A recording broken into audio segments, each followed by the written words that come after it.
and reading tests on the computer, and booking and registration, everything is online. So listening, reading, and writing on the computer, speaking tests, which is face-to-face.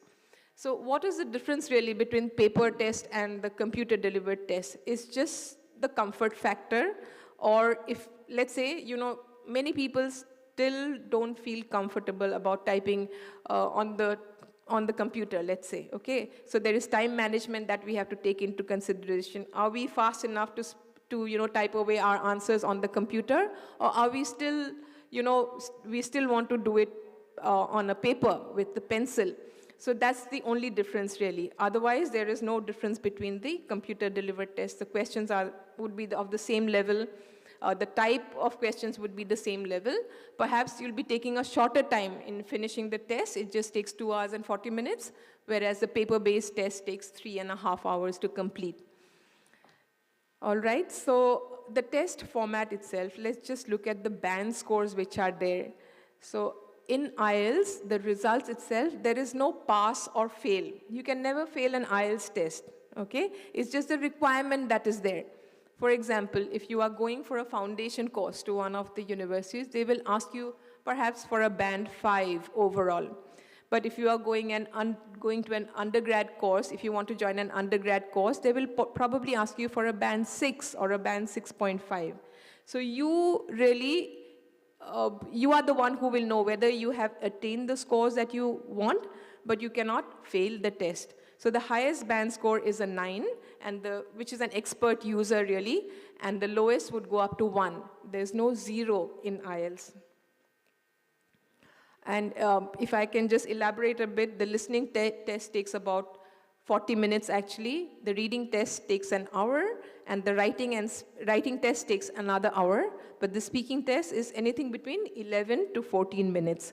Normally the speaking test is held on the same day as the listening, reading, and writing, but it can be held 7 days prior, or on the day of the test, or 1 day after the test date.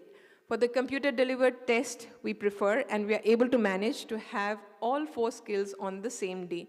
So you take the test, listening, reading, and writing in the morning, you finish your speaking in the afternoon, or vice versa, you finish your speaking first, do your LRW in the afternoon, and you're good to go home with your results with you right after 2 days.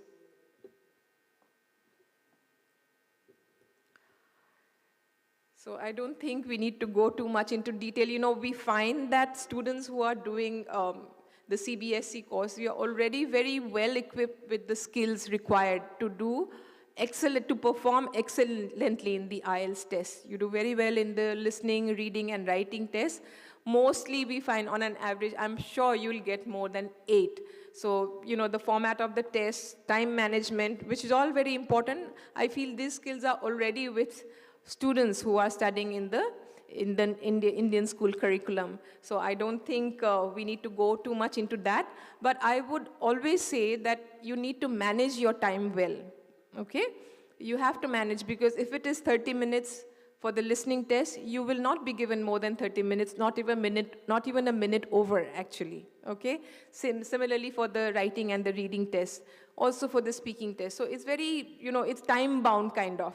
So time management is really important. So when you prepare for the test, make sure that you are looking at this, not just about listening, reading, and writing. You speak English well, you understand the language well, that you can speak well. But where you might miss out is time management. So make sure that you practice this before you come for a test. Otherwise, it's, I would say, a wastage of time, wastage of money, wastage of energy as well. Something which you can actually, you can actually get the score that you want if you go through the practice materials which are available on our website. So I just wanted to show this to you. We have the new IELTS by IDP app. So this is an app, obviously, which you can download on your phone, and everything happens in that app in terms of, do you need to go somewhere to book the test? No. So are you at school now and you suddenly remember that, oh, I need to take the IELTS test, I need to take it quickly, and I need to book now. So just open your app, there it is, you go, you book, you pay online, and you are done, okay? And what about preparing for the test? Again, on a day, let's say you say that, okay, you need time, you really need time to prepare, but you haven't got home to your study table to study. But you can still, if you, let's say you're on a bus on a long journey home from the school, but you can utilize your time. How? Open the app on your phone. You'll find all practice materials there. Go through it, practice, and bingo, you're there. You utilize your time well. 45 minutes of the journey, half an hour of the journey, you will utilize in preparing for the IELTS test. And then what about the results? Even again, on the app. The moment that your results are issued, you just log in, open the app, log in, and there you are. You've got your IELTS test as well. IELTS test results as well. Okay, so the experience that, the feedback that we've had about the experience of taking the IELTS test with IDP has been really very, very positive. And initially, for the computer-delivered test, there was a lot of anxiety, let's say. Will we be able to handle it? Is it going to be easier, or is it going to be tough, to take? We are used to the pen and pencil and paper while doing the test. But then as the years have gone by, more and more people have now come forward to take the IELTS on the computer, because everything is easy. You don't have to wait for a Saturday to take the test. You don't have to wait for 1 month to book for a test. It's just available every day, and it has made life easier for everyone, I would say. So one of the preparation tools that we have is the IELTS Masterclass. So what is an IELTS Masterclass? We do have face-to-face classes where you can come to our office location in Madinat Caboose, and it's once a month, you can say. And it's an interactive session. They'll give you tips on how to do well, what are the common mistakes that you are making that can be avoided. So it'll look at the test from the assessor's perspective, from the examiner's perspective. And it'll help you to realize there are common mistakes that I'm making that can be avoided, and maybe I'll do better if I listen to what is being said on the class itself, in the class itself. So right now, during COVID, we had to do a lot of webinars, like all of us. We all went into webinars. So we have this masterclass, Countdown to IELTS, Ask the IELTS Expert. So 3 webinars in a month. Once you register for IELTS with IDP, all these are free for you. So the next upcoming one is on the 2nd of November. If you need to book a test, book and avail of this. It would really benefit you. All right? So apart from the masterclass, anyway, let's have a look at this. When you're taking a test, you want to be as prepared as possible. You want to know your weaknesses and strengths. You want to avoid as many mistakes as you can. You want IELTS Masterclass. IELTS Masterclass is a free class that helps you understand the assessment criteria, common mistakes to avoid in your test, and what examiners are looking for when scoring you. So if you're preparing for IELTS, come to the IELTS Masterclass. So there you go. Like I said, it's an interactive session. Looked forward to by test takers who have booked a test with us. And then we have something which is equally nice, if not better. So we have the Macquarie preparation offer. So Macquarie is a university actually in Australia. So they have this preparation offer. Once you register online with IDP, a link is sent to your inbox, to the email ID that you have registered with, and then you can choose one skill for free, practice it for 30 days, and mostly people will choose the writing because you're good at listening, you're good at reading, you're good at speaking, but writing pulls everyone down. So they choose writing, practice for 30 days, and I have, like I said, the feedback that they have performed very well after taking the benefit of this course. You also have this course for 4 days. You can avail all 4 skills. But if you're really serious, if you're thinking about taking the IELTS, go for it. Take the 4-day skill and practice seriously for those 4 days. Nothing can go wrong then. Let's listen to a bit about the prep course. I hope the video will work.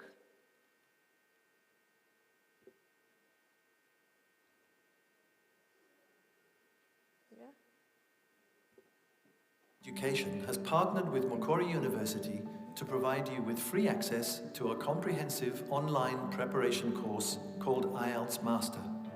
IELTS Master is designed and developed at the Macquarie University IELTS Test Centre in Sydney, Australia. When you book a test at participating centres, you will receive a confirmation email. Inside that email, you will see a banner promoting access to the free preparation. Simply click that banner to start your free access to IELTS Master. You can choose one module: reading, writing, listening, or speaking. When choosing your one free module, think about which skill you need to practice the most. During your 30-day free access period, you can access your chosen module anytime, anywhere. You'll get access to up to 25 hours of online study time, 2 free practice tests in your chosen module, detailed feedback and model answers for all activities, and expert IELTS tips and study strategies. IELTS Master has helped tens of thousands of IELTS candidates around the world to prepare for the IELTS test.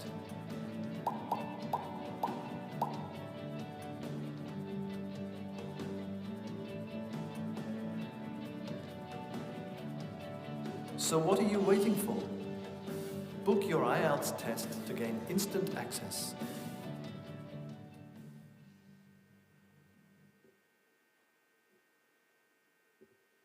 So that was one, that was the Macquarie. We also have the IELTS Progress Check. So in this one, you can, it's an official online practice test, but it's a paid for one actually.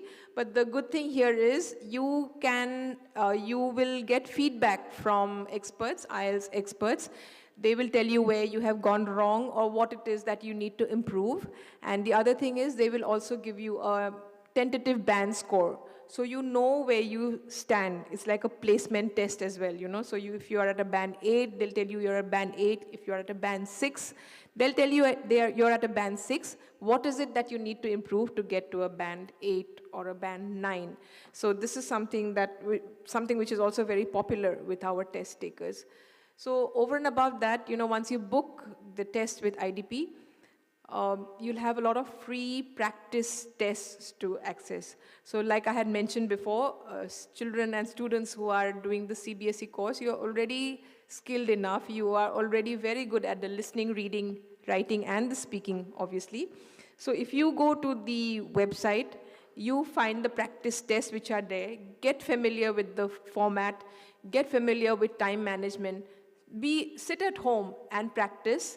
And you know, you will feel empowered, I would say, to take the IELTS test. You know, you'll be able to take it, you know, you'll be confident that you can do well in the test. And I'm very sure with everything that we have in terms of the support materials, you will be excellently placed, I would say, to take the IELTS test whenever you are ready to do that, okay? So,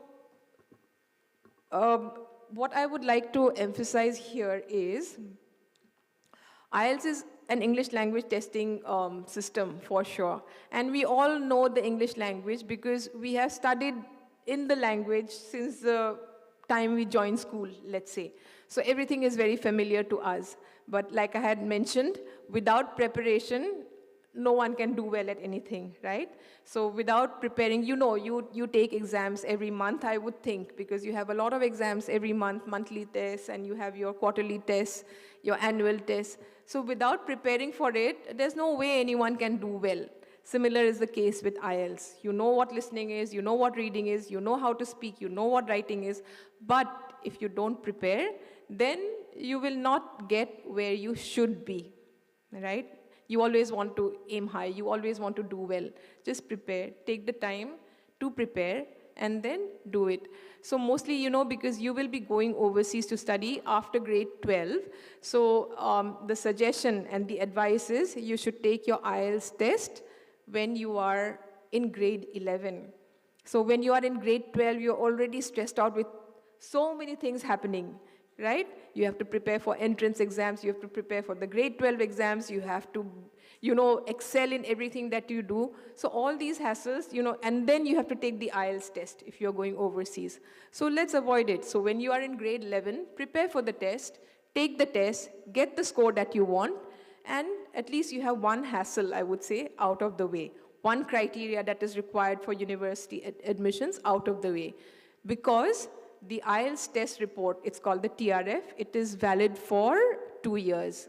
Okay, so if you take it when you're in grade 11, it'll hold good right up to the time when you are going to the university.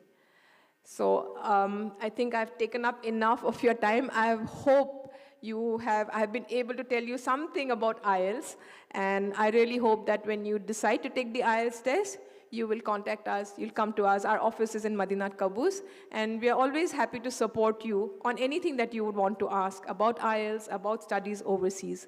Okay, thank you very much, and I'll now hand over the stage to my colleague, Ms. Renu Bitling, and she will take over now. Thank you.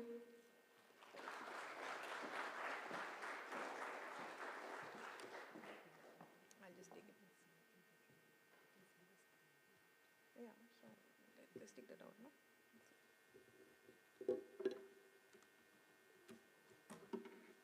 Okay, thanks, Renu.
A very good afternoon, and once again, a very big thank you to Indian School Boucher, to our dear principal, and all the ones seated here. It's really nice to see the crowd today on a weekend, listening attentively. So I think a big round of applause to all of you guys. So. Thank you so much for having us here today in your school. As my colleague mentioned, a few points that we hope that we are able to help you with IELTS, which is a very important test. I'm Renu Betling, and I take care of the student placement section of IDP. So typically, students who are looking at overseas education, dreaming big, looking at perhaps graduating from one of the best universities, we are here to kind of give you as much as possible information and insights that will actually help you make that important decision ahead. So we do understand that we have grade 9 to grade 12. Just wanted to understand, is there any student looking at studying abroad as well? Or are you all planning to study in Oman or India or any other country? Yes, where would you like to study? Canada, great. Any other country? Australia, I heard, okay. Germany, great, yeah. So I think you'll have such strong aspirations, and currently, now that y'all are in the high school in your final years, it is very important that You'll actually collate and bring in all that information that you'll need and make that important decision along with your parents, and that's very, very important. I have a very small video that I'll be playing now that will give you an overview of what we are here for as well.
Great. So as we see, if you have a plan, we have the entire way of how to work out things. So it's very important to have the right plan now.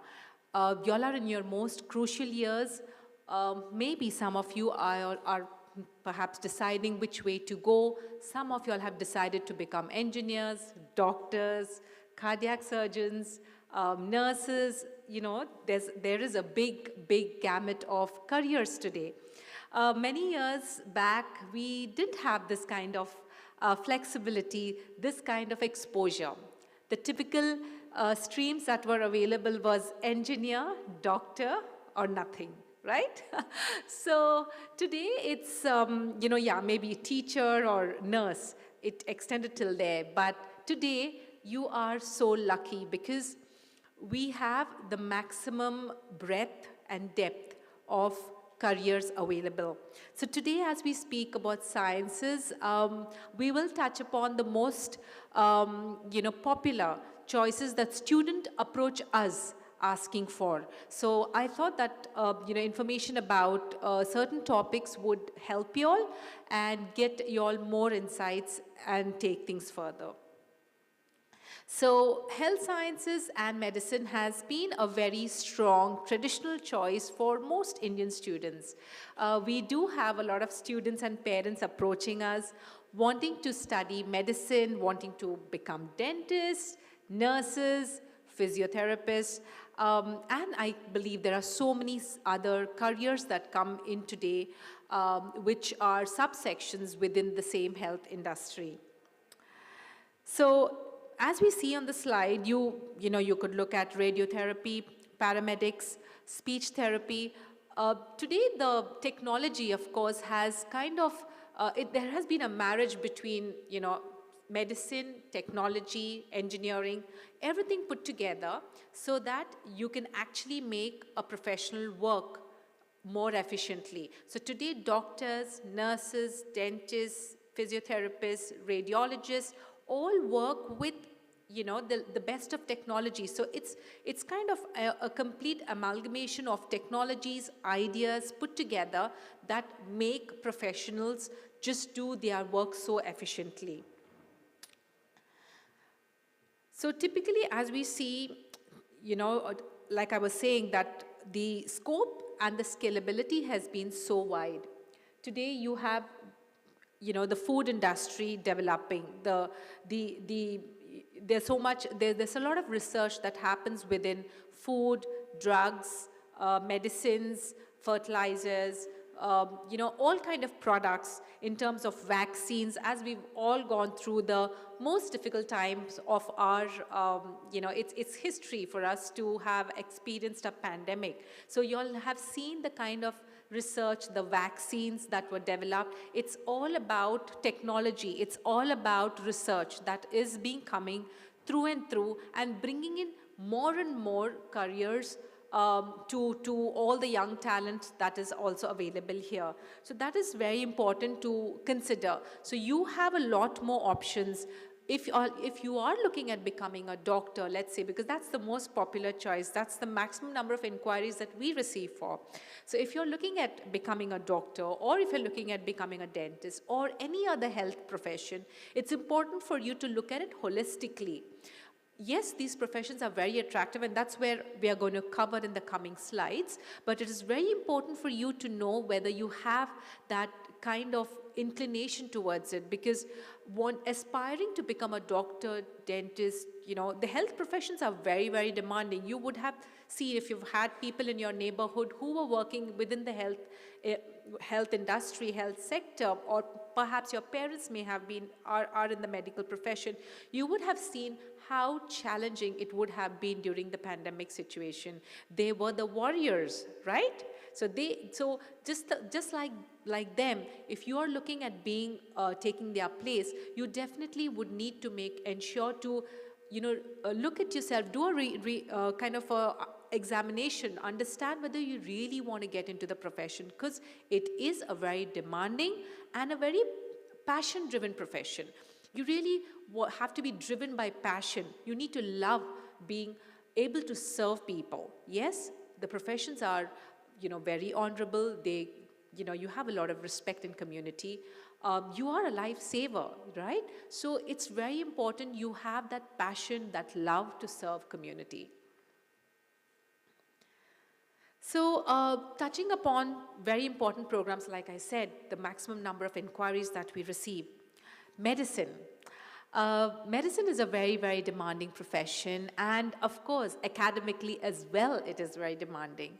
So when you're looking, and if you're looking at studying abroad and becoming a doctor with an overseas qualification, you certainly need your most important subjects like chemistry, biology, and there's something that I'd like to highlight. In India, well, I do understand that maths may not be a prerequisite. I'm not too sure completely on this. However, if you're looking at studying overseas, let's say, for example, in Australia, in New Zealand, in UK, you need the math element. So this is something very, very important that I'd like to highlight if you plan to do your medicine in one of the overseas countries. In fact, for medicine, your eligibility to apply would be 90% and above. I know that Indian students from Indian schools don't have a problem getting these kind of grades, because I think that's your benchmark, right? So it's great work that you all put together. I know your standards of achievements are very, very high, and I really commend that to you. It's a lot of hard work. You don't get that very easily, and we appreciate that. But if you are choosing medicine as a profession, yes, that's where you'll be looking at, because what happens is in international education, universities in Australia or UK, you typically have just about 20 to 27 seats. Like, for example, 3 years back when I visited Nottingham University, the medical faculty, we were really curious to understand what is the capacity. And they said we just had 22 seats for international students. So you can imagine the level of competition. So you would need to really kind of excel. Make sure you focus very closely on your grade 12 results, because that's going to be your deciding factor. And also very interestingly for you is that to get some kind of a shadowing experience, I know it could be a bit challenging considering that we are living outside our home country, but if you are aspiring to taking up medicine, the universities are looking, like I said, a few minutes back, if you may recall, you really need to understand if you're really passionate about serving community. So what do the universities expect from you? They expect that you have some, I wouldn't say experience, but a feel of how it is to work in a hospital, a feel of how it is to serve the community, because it is a very, very demanding profession. So let's say, for example, if you do know anybody in your community, perhaps if you're able to at least get permission, I guess there will be a protocol involved where you can see how it is to work in a clinic. Even if it's a small clinic, you just spend a few hours there noticing. They don't need you to have technical knowledge about it. You don't need to understand nitty-gritties about the way medicine functions, but they just want to understand, are you the right candidate for them? It's 5 to 6 years that you'll be investing. So the universities are extremely particular about whom they want to get onto their program. Yeah, so that's very important. And definitely they also judge your personality. So once you'll have an entrance exam, and I'm going to also cover that in the coming slide. They want to gauge your personality. So universities will actually invite you on campus to assess you through group assignments, group workshops, individual based assignments. They'll try to understand how your responsiveness is in an emergency situation, how is your response when you work in a group, how are you able to take decisions on the spot. It's more like a personality decision, and we do have students who, it is very, very competitive, and we do have students who clear the entrance exam but can find it a bit difficult to work in groups. So very important, now is a chance, you have a couple of years, whichever grade that you're in, to build those skills. Make sure if you're looking at an overseas education, you kind of inculcate all those qualities in you as you keep going. Develop them. You're really fortunate to be here to listen, to take a few guidance notes here, because this is something that universities will expect from you, and it's an expected norm. Okay, and like my colleague mentioned, Nandini mentioned about the IELTS test, for medicine you'll need to have a 7. Why 7? Any idea? Why do you think it's not 6.5 like any other program? Because it involves you talking to people. When you talk to people, you should be able to communicate with people. So when you're doing an international qualification, you will be interacting, you will be put on live, you will be taken to a hospital to have live training. You may not be able to treat the person, but to understand how the medication is done, etc., you will have to communicate. And very important is listening, speaking. You will meet people from various countries. You will need to understand how their accent, right? So that's the reason the IELTS requirements are always 7 overall with no band lessons 7. So 6 in reading, 6 in listening, 6 in writing, and 7 in speaking, sorry. So 7 in each of the band, and 7 overall is what you would require. So this is something that I think may be very useful for all of you, and that's the reason we have compiled this information.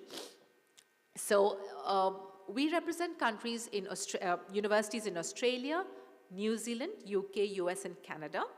Just to make this slide a little more easy for you to understand, Australia, New Zealand, and UK are the only countries will accept you based on your grade 12 results. Okay, so based on your grade 12, you have universities in Australia that will take you straight from grade 12, and New Zealand. So in Australia, you have about 6 universities that accept you straight based on your grade 12.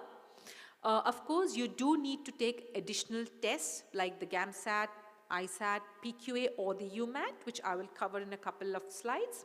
Overall, like I mentioned, IELTS requirement would be 7. You need math along with your other science subjects. You will have an interview, your personal statement, and references. So the assessment will be a little more intensive in comparison to other programs like engineering, business, computer science.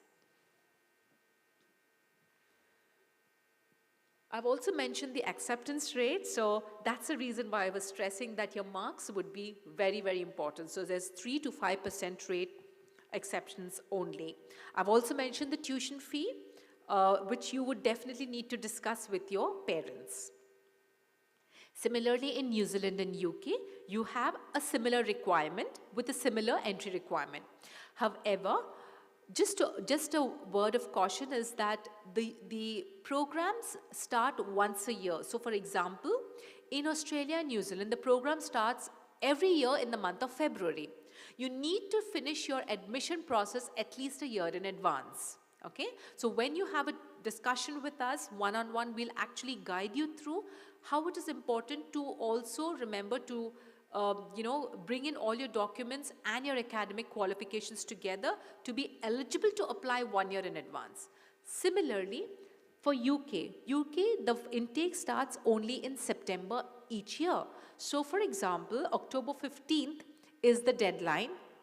October 15, 2022 is the deadline for October 2023 start. Yeah, so that's the kind of applications and admissions deadlines that we'll be working towards. In US and Canada, the process is a bit different because there you are expected to have a graduate degree. The reason why they have this is because they want to make sure that the students who come into the medicine program are adults, they know a profession they're coming from, and they're more ready into the industry. So that's the reason US and Canada expects you to complete your bachelor's degree, and this could be in any stream. That's the best part. And then you can get into a medical school by doing the MCAT exams. Okay? And again, the acceptance rate is far more low in compared to countries like Australia, New Zealand, and UK. This is a bit of information about the entrance test. I would not dwell too much in depth on these slides, but however, just to let you all know, these tests typically assess your qualities on verbal skills, writing, communication skills, your technical skills of biological and physical sciences. So that's the bigger umbrella, and then you have your assessment of your personality assessment as well. So all these tests, if you go to see on the slide, they have a validity. The test pattern is similar. It would only differ because of the entry requirements from each university. So pretty much you don't have to specifically prepare separately, but if you are looking at different countries or different universities, the admissions criteria will define which test you need to take, and you need to prepare for this a year in advance. This is again about the UMAT examination, which is also accepted in Australia and New Zealand, which is a 3-hour test. Again, the exams are held every year. I'm not too sure if anybody have heard about the UCAT exams. This is basically mainly only for UK. And this is a mandatory exam, of course, if you're looking for studying only in the UK. Of course, there are 1 or 2 universities that have special programs for international students, which has been going very strong. We've had a good number of Indian students enroll into that particular university in the UK. It's called University of Central Lancashire, but it's a program which is designed for about 80 to 100 students cohort every year, and and that cohort is full each and every year.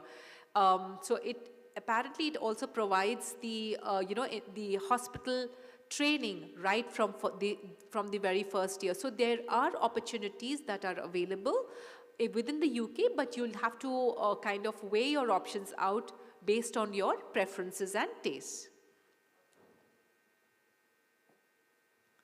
This is the MCAT examination. That is only, again, if you're looking forward for US and Canada. So in terms of, if for those students who are looking at alternative careers, like I mentioned, in today's world, you have so many options. And I really think we are the fortunate lot. You guys are really, I really think you all should make the benefit and take the wholesome of it, because look at the kind of dynamics, just look at the scalability of the various professions that have just exploded over the past few years, and all these jobs that you end up in do pay you well. I'm sure all of us sitting here, when you kind of try to study, your ultimate goal is what? You want to end up getting a good job. You want to end up getting a good salary, right? That is extremely acceptable. That's the way it should be. So yeah, I mean, these are some of the professions that have come up. I've had a couple of students who have even gone for marine biology. And the students were very much from one of the schools that is here. So yeah, and he's doing extremely well. He is currently in the University of Western Australia, almost completing his marine biology program. So you know, it's just about what you want to do and where you want to make that decision. And I'll assure you, the path is made. There are a lot of universities, a lot of programs open to different kind of students with different strengths, and you should definitely look at exploring it. So again, I don't want to give in too much time to the slide because it's pretty self-explanatory and we have covered it before.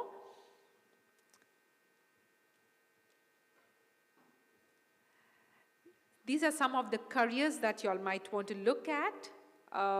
You know, it's a very growing profession, and I seriously would like you all to consider it. I'm happy for you all to take a picture as well, because you can always look up to the internet, have a look and understanding of it, and when you feel that you know that is something that you want to pursue, we are just a call away to take it further. These are some of the clinical professions and the average salaries that you can expect in USD. And those are some of the universities that we thought would help you, you know, for you to understand how to get there.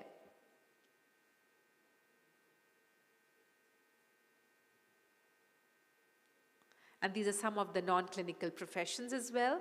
A serious suggestion would be, please do consider non-clinical professions as well. I'm sure you all would be definitely knowing nursing and non-clinical professions are one of the highest paid jobs overseas. So you all might want to seriously consider it as well. So again, you know, this slide will talk about why do you want to think about studying overseas. For those who raised their hands, who said Canada, who was the boy, please? Great. Why do you think you want to look overseas, and I mean, why do you want to look at studying abroad? Anything? A good salary? A good job? Parents are with you? Okay, so yeah, so we talk about independence. That's what I was trying to get at, nothing else. So independence and accountability, doing things that are important to you, to your career, to the people around you, and being responsible and taking accountability of your actions. You become a different you. You become a different person. We've had so many students, like for example, my colleague and myself have been in this industry for a very long time. And we see students going, even in the morning I mentioned this, we see students who just go for, you know, for their bachelor's, and they're what? The same age as yourselves, right? After their grade 12, they'll go maybe to Canada or to the US or Australia, wherever they've decided to, and they come back sometimes for their break. They get a summer break, you know. So they come back sometimes with their parents just to say hello to us. And it takes us time. Is it the same student whom I met a year back? That's what happens to you. You become a different person, and it's for the better. You become so much more responsible, accountable for whatever that you do. You take charge. And you're the captain, right? So you're the captain of your ship. You are driving the ship by yourself. So it's a beautiful journey, and I guess that's one of the strongest reason that pulls you overseas to get that holistic experience and become just another successful person that you were meant to be. So these are some of the countries that you could look at. This is where IDP can assist you with. So it's Australia, UK, US, Canada, New Zealand, and Ireland. IDP is partnered with over 800 universities. And, you could talk about Manchester, King's College London, University of Waterloo.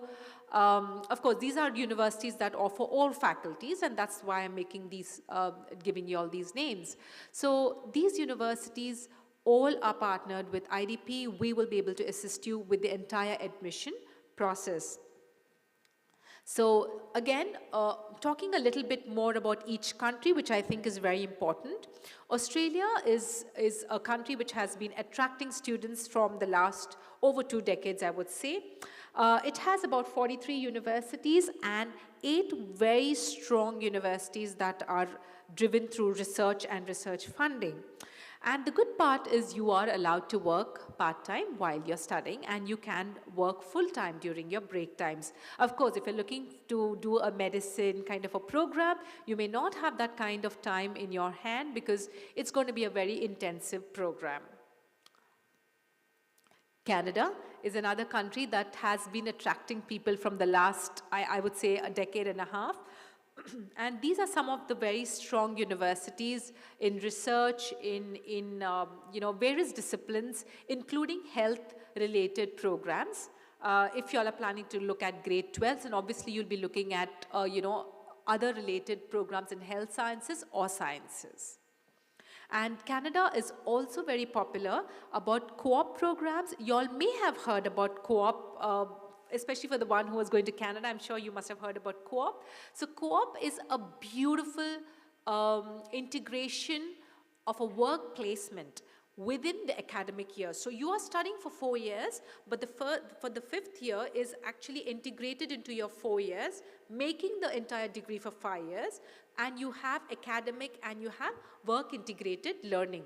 So when you're working with a company, as a live company, and you may even get paid. And in most cases, the good news is that you also could get absorbed based on how your performance has been with the company throughout. So it's a wonderful experience for that age and for that kind of exposure. And to get paid, I don't think so there's anything that you would be losing at that particular stage in life and career. Yeah, so these are some of the very popular universities.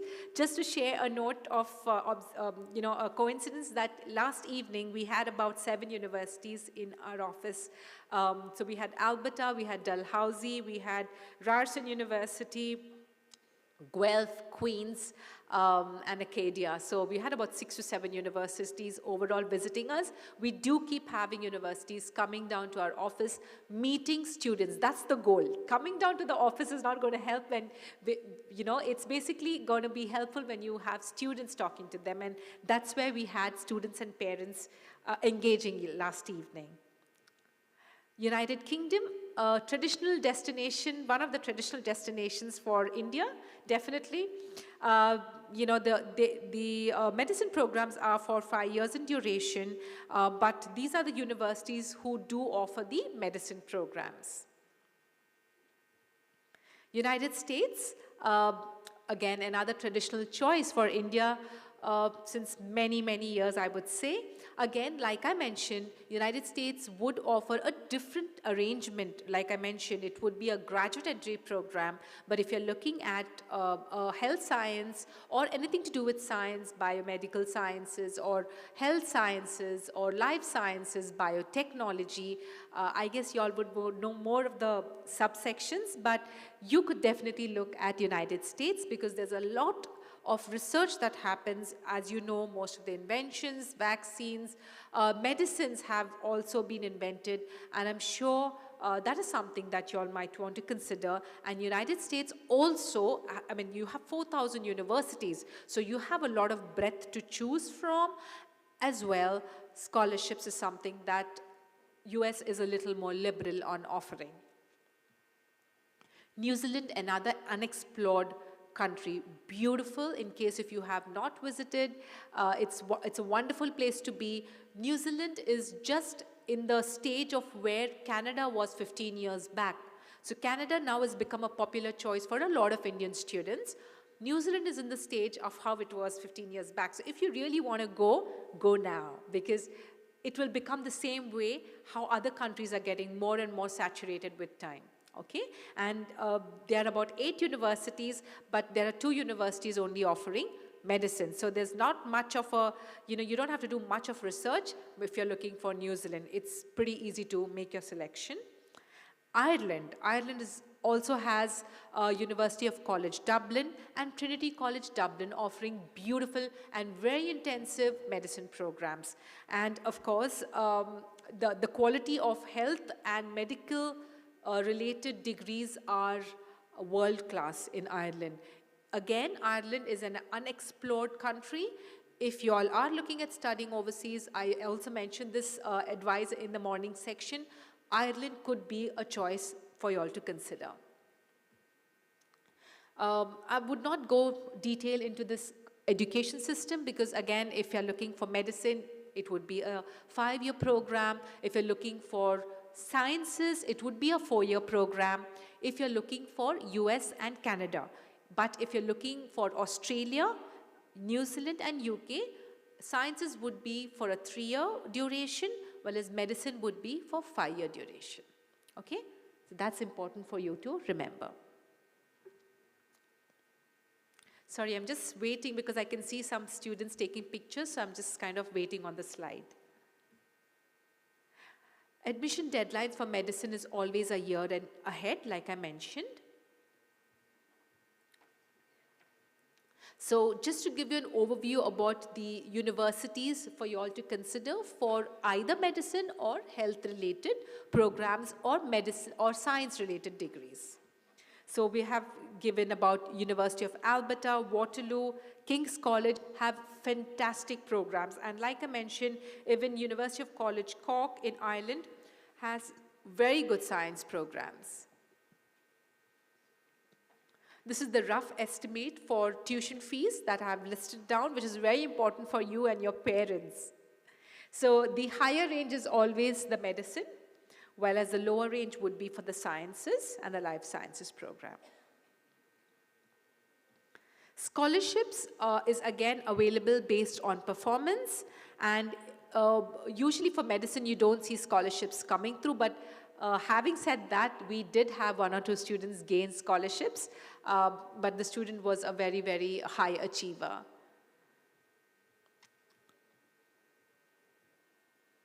So what do we do at IDP? As my colleague Nandini mentioned, we have been evolving over the last over 50 years, I would say.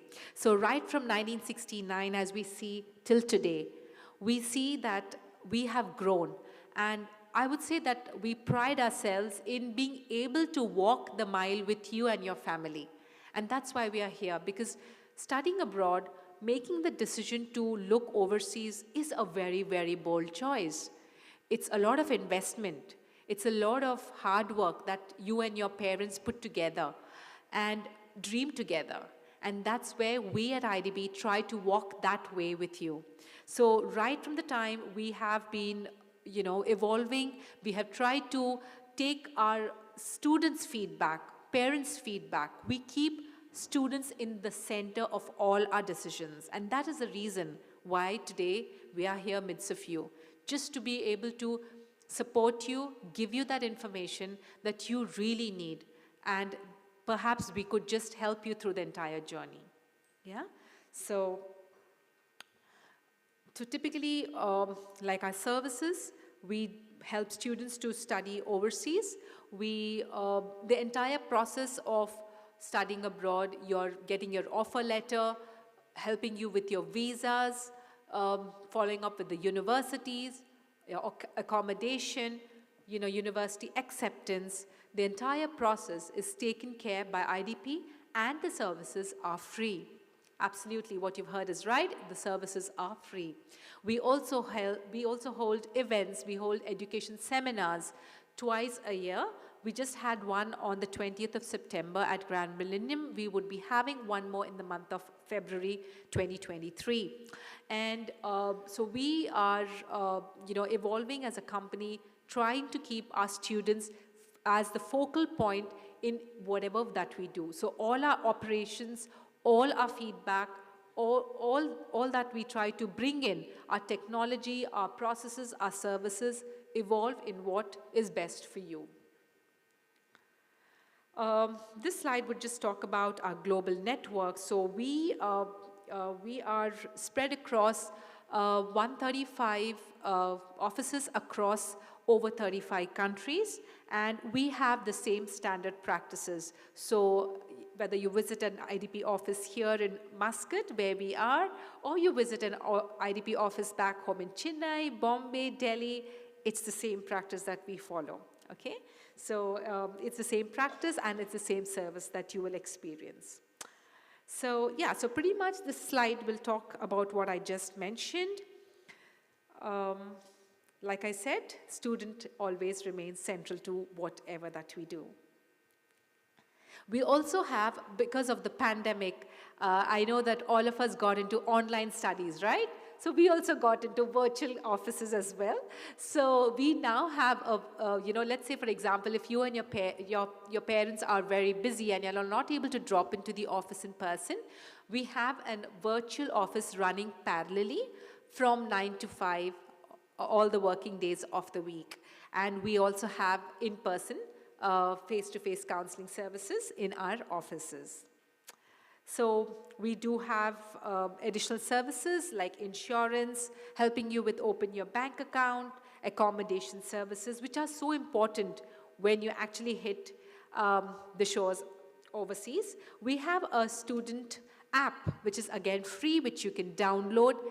All the information that I spoke about is something that is there on the app. Okay, so you can access all this information along with program information, along with information on universities. And what more? You can actually apply and get an offer letter within an hour. So this is something that we would like you to look at as well when you download the application. Of course, for students who are in grade 12 can start applying to be able to be eligible for the offer letters. So we also have seminars. We have information sessions being held in our office on every Wednesday from 4 to 5, and you are welcome to attend them in person or virtually. So I believe that brings us end to the session today for today, and these are our contact details. So I guess I would just want to say each one of you for being a wonderful audience. Thank you so much, and I wish you all the very best. Thank you for having us.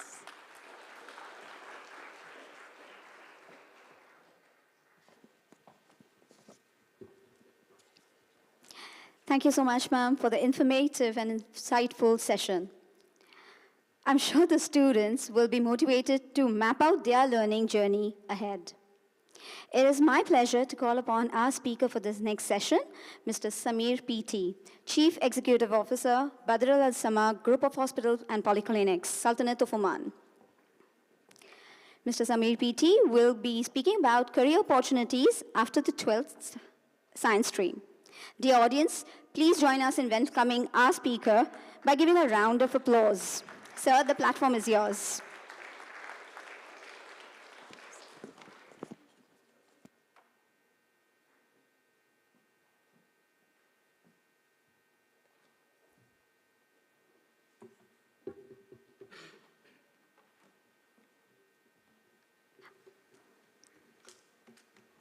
All right, since we have been sitting for a very long time, may I request you all to please stand up.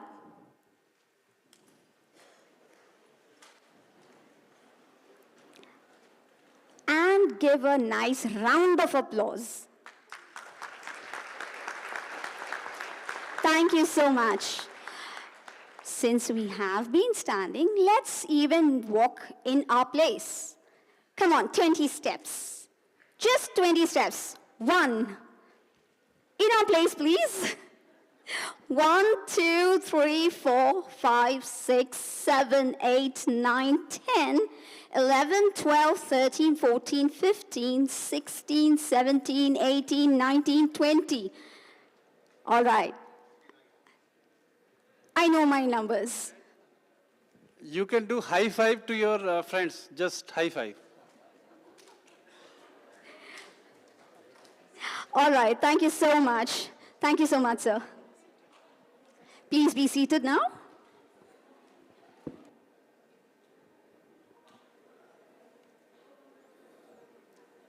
Very good afternoon. I know this time, every day, every week, this time what you do usually? You will have a heavy lunch and you will have a very nice sleep. But you came here to listen to all these professionals. They are here. The management of ISB is kind enough to arrange this kind of exposure to you. It is priceless. You will not get these kind of opportunities, since if you are getting a chance to interact with experts personally, and you can connect and try to understand and design your future. So today, I was requested to talk something connected, career opportunities after science stream. So I was just thinking, how can I explain a hospital or a healthcare industry to students? It is considered to be a bit complicated thing. It is not easy to explain everything in one stage, but I have prepared a very short presentation so that you can also catch up and you can understand what are the opportunities available in this industry. So let us start. So this is the healthcare industry, you know that. Healthcare industry, before moving into this one, I wanted to ask you one thing. How many of you wanted to become doctors? Okay, raise your hands, those who wanted to become doctors. Okay, good. Okay, so in this healthcare industry, this has got a huge potential. Healthcare industry can accept any kind of streams. We consider only science stream students will get a walk into the healthcare industry. It is not. So if you look at healthcare industry as such, healthcare industry has got a different verticals. Okay, healthcare industry has got a different verticals, different divisions. I will explain you in detail. Then healthcare industry is generating a huge employment opportunities across the world. You know that. So all these experts who are sharing their inspiration and the opportunities you are getting to study abroad, all these things they are explaining about employment opportunities. So healthcare industry is giving that, and it is considered to be recession-free. Healthcare industry is considered to be, what do you mean by recession-free? So when you had a very tough time last 2 years because of the pandemic, COVID, healthcare industry was the only one industry which was doing some good work. So in that case, if you take, there was a recession earlier also, a couple of years back there was a recession, at that time also. So this is a bit recession-free because of the nature of the business what we are doing. Since human being, it requires. Even if you got all kind of restrictions during COVID period, you were forced to move around, isn't it? You were forced to move around, you were given a free relaxation for the travel, all these kind of things, since this healthcare industry nature is that. So that itself gives a huge potential, and it attracts many of the students after this +2. The next one is that it is going for innovations. Healthcare industry is always going for innovation. You know that. Whenever the COVID was there, the vaccine which you got, this was a new disease to medical fraternity. When this COVID came to this industry, there was an innovation required. So people were going for a fast kind of, research and development. So finally, Pfizer, they have completed the innovation and prepared, they have sent this molecule for production within 4 to 5 months' time. So always healthcare industry brings the innovation. Innovation means if innovation comes, it needs manpower, it needs professionals, it needs a good persons or who can work for a better goal. So these are the attractions of this. So once you go for a healthcare industry, so if you take a whole healthcare industry, I told you there are different verticals for this. So first vertical which you can consider, this is pharmaceutical. Pharmaceutical is the huge business. Okay, you know this, what are the medicines, what you are getting. So all these medicines, the molecule which is coming to you, usually they will start the research and development years back. It cannot be developed within a short span of time. So this needs a complete kind of analysis. It needs a testing with the patients, and they have to get the results from the market. So this is a huge business industry which is coming under one of the verticals of healthcare industry. This is retail pharmacy. You know that retail pharmacies are available everywhere. So if you wanted to get some medicines, if you wanted to treat, the diseases, the doctors will suggest medicines or a pharmacy, items. So you have to go and get this from the pharmacies. Healthcare IT. Healthcare IT is a huge business, it's a huge division. So now everything is going for healthcare, IT. It is all going to be information technology supporting. So earlier years, and you know that, the biomedical equipment itself. So earlier, when the surgery started, they were doing an open surgery, isn't it? So when this technology developed, the industry has gone for a laparoscopic surgeries. You know what is laparoscopic surgery? Laparoscopic surgery means you will have only 2-3 points or a marks in your scar will be there on your body. They will put the tube, laparoscopes inside the body, and they will do the surgery. Doctors will do the surgery inside, and they will do. Now it is a turn for a robotic surgery. Have you heard about the robotic surgery? Robotic surgery is nothing but the doctor may not be looking at. Even if you have a robotic surgeon, the surgeon who is doing the surgery inside a OT, he may not be with the patient. Patient may be in the table, and a robotic surgeon will be connected all his instruments in your hand, and he will be looking into a console which is kept like this, and he will be doing like this, and surgery will be happening this. So this robotic surgery developed when there was a war, and during the war places, what will happen? The soldiers will get injured. So government or these countries were forced to send the doctors to the war place, war front. So while going there, the doctors also will get an expert surgeon. If you are sending an expert surgeon to a war front, if he dies, it will be a great loss. So this robotic surgery developed. So robotic surgery can be done. The doctor may be in another country, the surgery can be done. So this, what I'm trying to say is that all these kind of innovations brings a huge opportunities for professionals. Biomedical equipments, you know that. So when we were having the olden years, we were having only ECG. Now we've got a cath lab, then ECG, we got a TMT. Every year, every month, the new equipments are coming into the market. So this requires professionals, biomedical industry, biomedical equipment industry. It is going to be in another area, which the science stream students can focus. This is another area which you may be familiar about this, medical tourism. Many of our patients are traveling, they are crossing the borders for availing the treatment abroad. So medical tourism industry, it has become huge now. So there also they need the persons who are experienced and trained in the science field. This is the one area which I wanted to discuss. I am from a hospital background, so I wanted to tell you more about the hospitals. I have prepared an hospital, what are the opportunities that I will discuss in detail with you. Polyclinics, hospital, you know what is a hospital and what is polyclinic. Polyclinic is a small setup, you will not have an inpatient treatment, but you will have a doctor, you will have a medicine, they will treat you and they will send you home. Online health, this is another area where the technology helps for delivering the healthcare services. Then consumables industry, it is an area where you are getting all these kind of consumables which is used for the hospitals. This is typically another industry. Home care, you know what is home care? Home care is one area which has developed, the last 2 years, it has developed drastically. So the patients, whoever is bedridden or they are staying at home, they will be connected to doctors through these equipments. Now this home care industry, it has developed, so in which the doctor and nurse may not be available in the home, but they can be monitored with the equipments. The pressure can be monitored remote, then blood pressure and the diabetes, then heartbeats, all these kind of things monitored. And if there are few equipments which is developed by the biomedical companies, they can predict whether this patient will have another kind of episode of a cardiac arrest or a kind of stroke within 30 minutes or in 6 hours by looking at the parameters of the patient. So all these kind of things have developed in the home care industry. So health insurance, you know about this. Health insurance is a very big industry where people are getting insured for all these kind of medical treatments. Okay, so now I wanted to discuss about the hospital. So you are all going for taking a decision what kind of job you wanted to focus. So after completing your 12th, after completing you have to select one industry or one area where you will get a focus. So I was just thinking, how can I define or how can I explain a detail about a hospital? So can you please tell me what do you mean by hospital? Anybody, what are the jobs available in a hospital?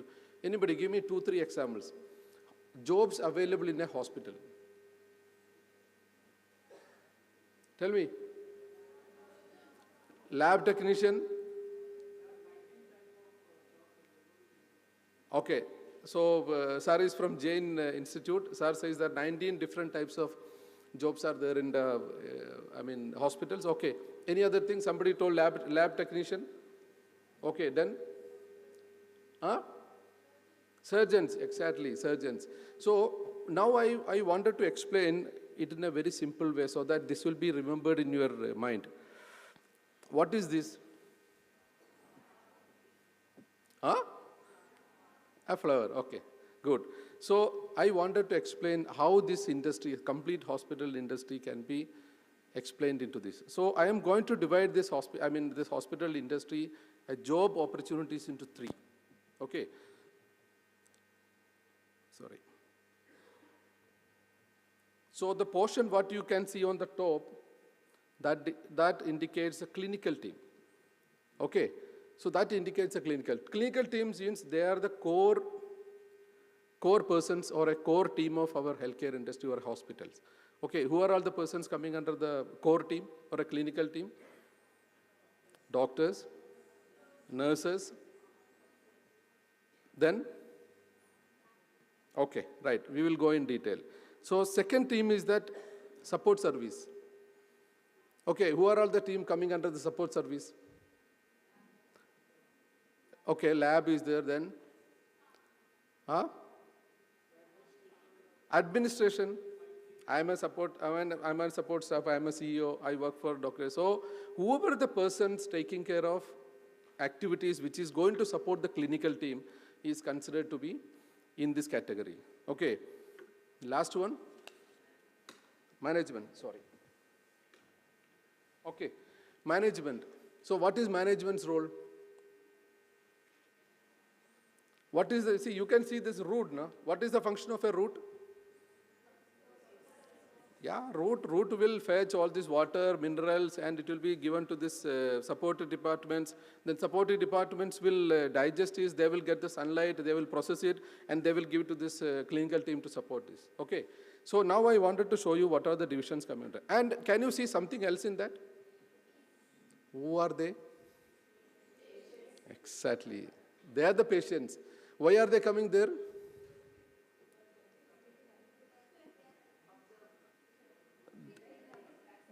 No. Bees are coming to a flower for what? Honey. Okay, what is honey in a hospital? It is a service. It is given by whom? Doctors and nurses. Okay, so the whole industry I have explained this. My work is done. So I am going to explain this in detail. If you take a flower on the top, the core team is doctors. You can see doctors are on that, in the central point, that is the honey. Okay, the doctors are getting, if you take a hospital industry or a hospitals, they are the revenue generating. If a doctor we are appointing, that doctor will be the revenue generating person. Okay, and second one, nurse. So nurses and doctors combine together and we consider this as the core of this flower, and they are the honey. So bees are coming to get the service. Bees are not aware about who are all the persons working for this. They are not at all aware. They know only doctor and nurse. Sometimes nurse also will not be there. If it is an IP treatment, they will know about that, nurse. Okay. So let us see the other petals. You can see the other red petals are considered to be the paramedics. We call them as a paramedics. Okay, so why I'm telling doctors and nurses, these are the two major job seekers or the most sought after job opportunities. Then there are n number of technicians. I can't explain all these things, but I can tell you few points where clinical MRI technician, the person who is doing the MRI, then embryologist, okay, who is handling the IVF treatments and all. Then assistants will be there, then OT technicians and cath lab technicians. All these kind of technicians combine together and they form it as a clinical. So if you consider once after completing your +2 or your higher secondary class, all these things. So can you imagine a technician is getting a salary which is more than that a doctor gets? Can you believe? There are. In hospital industry, our equivalent to that one. So I have mentioned one name, it is there, embryologist. Embryologist is once completing your +2, you can go for a graduation, BSc, any or a science stream. Then usually people will go for engineering, BTech, biotechnology. So after completing the biotechnology, you will get an opportunity to work as an embryologist. Embryologists are having a high demand. We got one embryologist in our organization, and he is getting a same or a more than the salary of a GP doctor. GP doctor means an MBBS doctor. It is a double of that. GP doctor is getting 1x amount, and this guy is getting double of that. So why I'm telling is that the technology, whenever the technology grows, you people have got enough and more opportunities in the clinical area. So I have mentioned only few technicians. There are dialysis technician, then endoscopy technician. Whatever the machines available in our organization, this has got a technician. EMG technician for assessing your brain, EMG, EEG, all these kind of technician courses are there. So technician courses, how can you become a technician? After completing your degree course, after completing your +2, you can go for a kind of fellowship course, paramedics courses, or a 2-year or a 1-year courses are available, then you can become in. So let us move into the support services. So can you tell me few of the support services available or which is known to you in a hospital? Hospital support departments. Finance, I have already shown this finance, okay.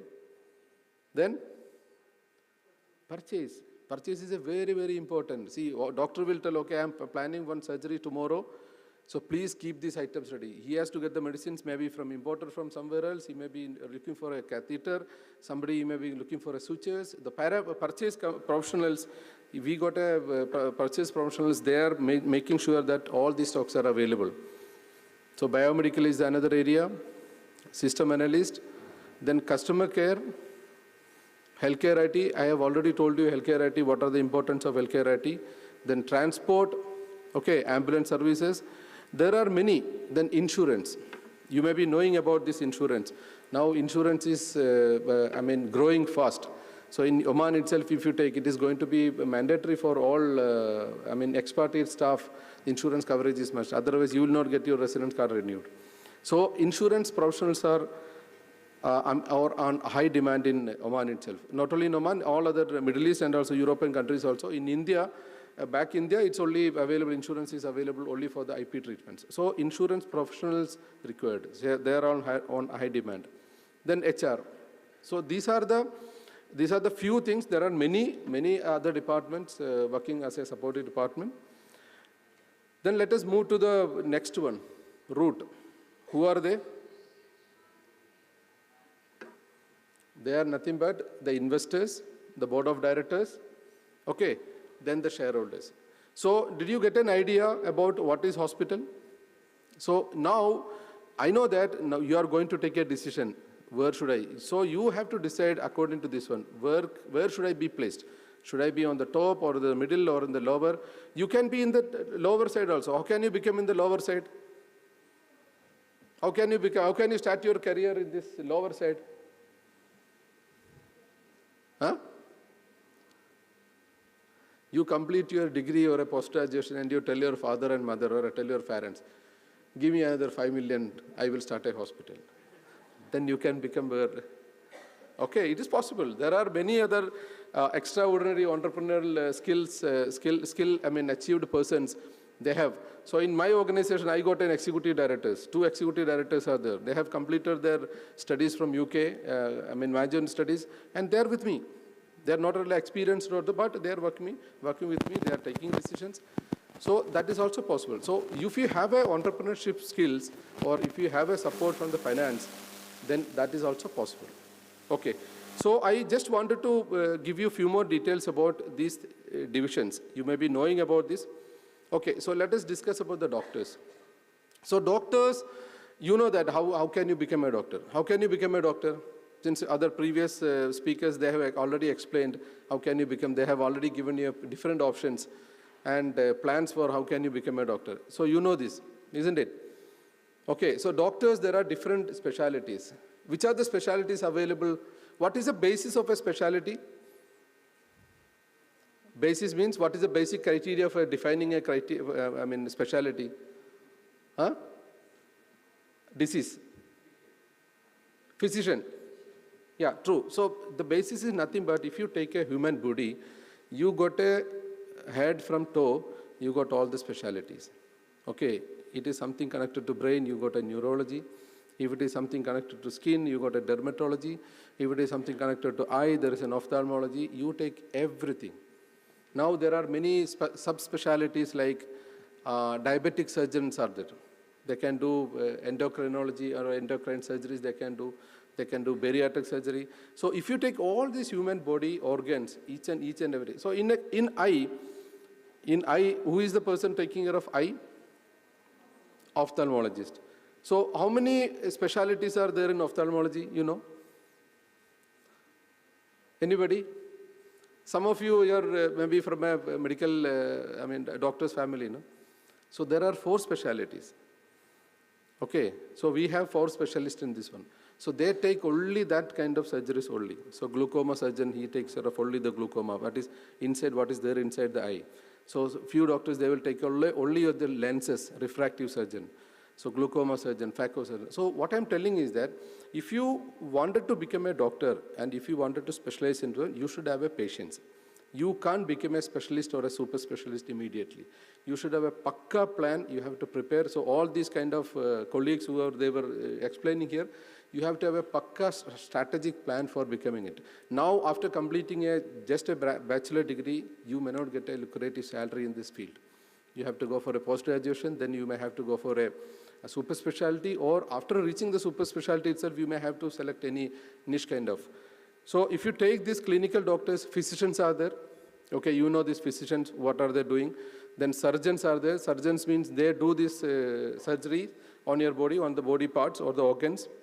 Then ophthalmology I mentioned to you. Then physiatrist, have you heard about the physiatrist? So this is the specialty, physiotherapy doctors. No? The doctor, there is a division like they are the doctors, MBBS, then they have completed the MD. So there is another division. So radiologist, you know these doctors who are taking care of radiology investigations, imaging. Then psychiatrist, then pathologist takes care of the laboratory and all. Then nuclear medicine, have you heard about the nuclear medicine? What do you mean by nuclear medicine? Nuclear medicine is nothing but they deal with this radioisotopes. Okay, so if you have any problem on your kidney, they got a medicine, they will inject it. Then what will happen is that this will go into your kidney and it will be reflecting in your kidney. Then they will ask you to go for this nuclear medicine scan. So in that scan, you can see only that kidney portion and they can evaluate. It's called nuclear medicine. There are different kind of nuclear medicine. Nuclear cardiology is there, nuclear medicine, nuclear cardiology. So all these kind of radioisotopes. Have you heard about the radioisotopes? You might have studied now. All kind of radioisotopes are used in this medicine, especially by these nuclear medicine doctors. Robotic surgery, I explained to you. Family medicine. Then transplants. What do you mean by transplant? Organ transplant. So there are different kinds of organ transplant. You can change your eye, you can go for the transplant of eye, then liver, then kidney, heart, hand. So there are different kind of transplant surgeons available. So this one, what I wanted to tell you, this clinical doctor side, if you wanted to become a professional person or a doctor, you need a kind of long-term strategic plan for becoming a doctor. Okay.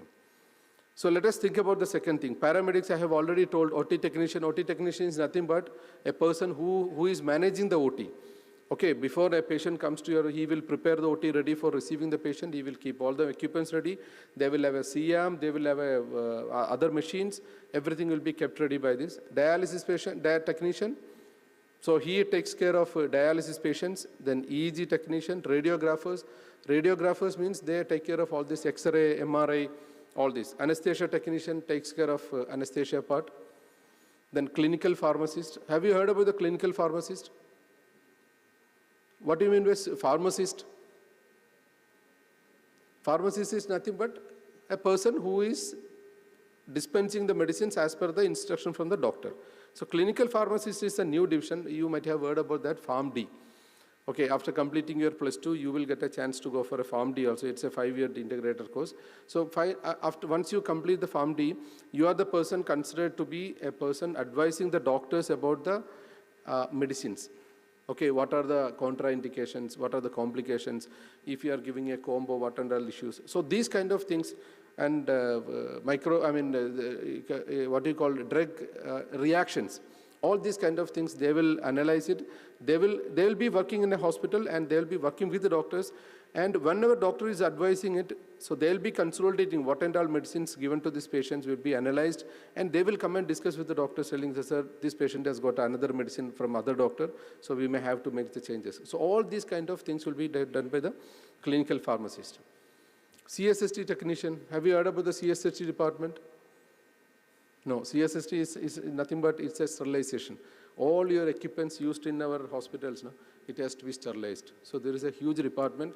If you get a chance to visit any of hospital, if you have any friends, please do visit the CSST department. It's a new technology. It has got different zones in that. Embryologist, I have already explained to you. Pharmacist, explained to you. Lab technician, you know that. All these machines, lab equipments, whatever it is available in the hospital will be managed by the lab technicians, endoscopy technicians, and counseling person. Counseling person is very important in our hospital. Dietitian. Dietitian, have you heard about the dietitian? Yes. Okay, physiotherapist. So there are many more MRD technicians are there. Okay, they take care of all the medical records in the hospital. So now let us move to the supportive department. Supportive department is nothing but, I have already explained, I come as a supportive staff, okay, departments, then finance, purchase, biomedical engineer, air ambulance, HA, software engineer. So what is the role of a software engineer in a hospital? He develops softwares. We got software engineers in our organization, so they work and they make all the changes in the software, they design the workflow, and they will suggest, and they are taking care of all our hospital healthcare softwares. Business development is the one area that is also focused. Insurance tie-ups, claiming, then tie-up with the hospitals, companies, all these things will be taken by business development. There is an opportunity for you. Then maintenance engineers, there are analysts working in organizations. Okay, analyst is business analyst. They do the analysis of all this data.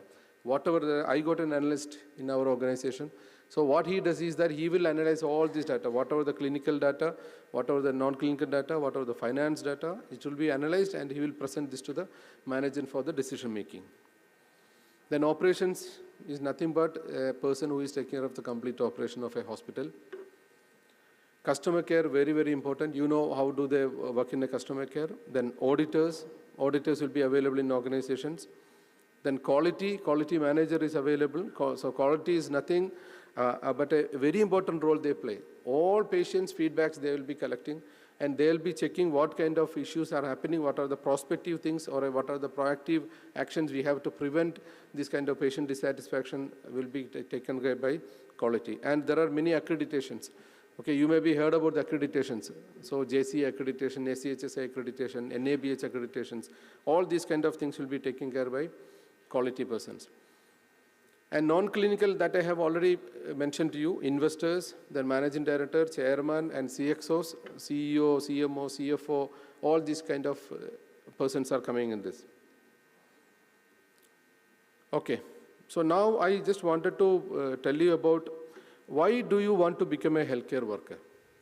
Okay, what is the attraction of this? Can you tell me any attraction for becoming a healthcare worker? Yeah? You serve humanity. And last 2 years, one word was very famous. We read in all newspaper. Yes, healthcare workers were warriors. Okay. And whenever this, I have experienced during this lockdown period and all. See, we got 13 units in Muscat, in Oman. And I usually travel a lot to connect, between the units. So whenever we were having a lockdown, police will check, they'll stop my car, they will ask, okay, where are you going? Then I will show you, okay, I'm a CEO, BADR SAMAA, chalega. So this kind of humanity and this kind of importance, and that is available for the healthcare. Okay, so I will just tell you, one is that great job prospects. Okay, as I told you, the population is increasing. Okay, and that many birds hospitals are not coming up. That many professionals are not available. Doctors' number, if you take the ratio of patient to doctor and nurse to patient ratio, if you take the number, there is a huge demand. There is a very good prospects for this. And this, as you told you, this is a great job satisfaction area. Once you treat a patient, you will have a satisfaction. And you might have heard sometimes now, the patients will come and tell the doctors, you are equivalent to God. Okay, so that gives a much satisfaction for the healthcare workers. Competitive earning potential, there is a high potential for earning a huge salary, since as your earlier speaker mentioned, there is a huge potential and lucrative salaries are available once the healthcare workers are going abroad. Then this is another important thing, position for all education levels. Okay, in a hospital, all categories are there. You may be thinking that only doctors, nurses. No. We got all kind of this one degree holders, then housekeeping staff are there, security, drivers. So in our organization, we got more than 2,000 employees are there. Out of that, I mean, 350 doctors and 500 nurses. Then if you take these two now, all other things are into different categories. So this industry as a healthcare worker, this has got opportunities for all education level, and never a dull day. You will not have a dull day in your careers once you are working as a healthcare worker. A respected field. Okay, once you work as a healthcare worker, you get a respect. Then there is a high demand. As I told you, because of this one, there is a high demand for this. Okay, so there are a few provisions which I wanted to bring your attention that there is a huge scope which is coming in the near future. So one is that I mentioned to you, that is clinical pharmacist. Since clinical pharmacist is one area where it is going to be mandatory. In this GCC also it is going to be mandatory. In other countries they have already kept. So there is a huge potential for a clinical pharmacist. Clinical pharmacist means after completing your +2, then you may have to go for an integrated 5-year or a 7-year course. Then you have to complete this and you will get a job in this profession. Another one is the coders. Have you heard about the coders? ICD, CPT, coders. So this is a coder means nothing but every treatment. See, once patients, healthcare insurance, health insurance, if it is becoming a very popular, and everything will be coded. For each investigation, there will be a code. So it is impossible to manually check and verify the bills and records of each patient and give you release the payment. So now, by putting all these things into codes, so ICD is nothing but it's a code for a disease, international code for diseases. Means each and every disease will be coded to one. So the person who is verifying this may not be a doctor, but the other person also can, according to the code, they can do the analysis. So it is a very well known to everybody. So ICD now 11 is going on. ICD there are 10, 11 is going on. Then CPT is the one thing. It is for the procedures. So if you do a small kind of procedure into that, there will be a code. If you do a excision of a cyst or something, there will be a code. So why we are going for these kind of things? Since whenever the insurance comes popular and the payment will be done by this. So automatically all these things will be automated also. Sometimes the software themselves will do the scrutinizing of these bills and it will be released. So there is another one scope for coders. CSHT technician I had already mentioned to you. Perfusionist is the one area where they do that heart bypass surgeries. No? So they take care of this heart. Whenever they do the heart is beating always. So is it possible to do a surgery on a beating heart? Okay, yeah, it is possible, but you will get, there are equipments, the portion where you are cutting your heart, that can be stagnant. But sometimes heartbeat surgeons, beating heart surgeons are there. If they are not there, the perfusionists will come in the picture. What will happen is that all the complete blood from this body will be moving to a machine, and they'll be handling from starting of the surgery to the end. So at that time, heart will not be working, it will not be moving. You can do the surgery and finish it, then they will pump it. So there is a technician who is taking care of this heart during that. That's called a perfusionist. Okay, insurance coordinators, it is going to be a very big boom for this industry. Then I already mentioned to you nuclear medicine. Then radiation technology. All these things are future demands. I wanted to wind up my presentation with these skills. What are the soft skills required? See, if you wanted to become a healthcare worker, what are the skills we expect from you? What is this? What do you mean by compassionate? Anybody? Have you heard about sympathy? Sympathy means nothing but when you get a news saying that, okay, I got a disease, I'm painful, so I say that, okay, sorry, I just heard, I left it. Yeah, that's very important you said, especially for doctors and teachers. The very first thing you need, that you need to connect. Suppose some patient comes and you scared them. No, you have this, that will add another ailment. Correct. So that is the first thing I think so doctor should have, and I think so we have seen many doctors, they really treat well, they talk to well. Because once doctor talk to us, the half of the treatment is gone. Exactly, that is true. So compassion is nothing but we every time we tell my team, doctors and nurses and other staffs, you should be compassionate. Compassionate is nothing but sympathy is the basic thing. You feel sorry for this thing. And empathy is there. Once you hear, you will also feel the same pain what the other person is feeling. But we don't want somebody like that. We want compassionate. Compassionate means you will be moved with them patients. So whenever somebody is coming to my hospital, I tell all my customer care staff, all my managers, don't give them answers. Give them solutions.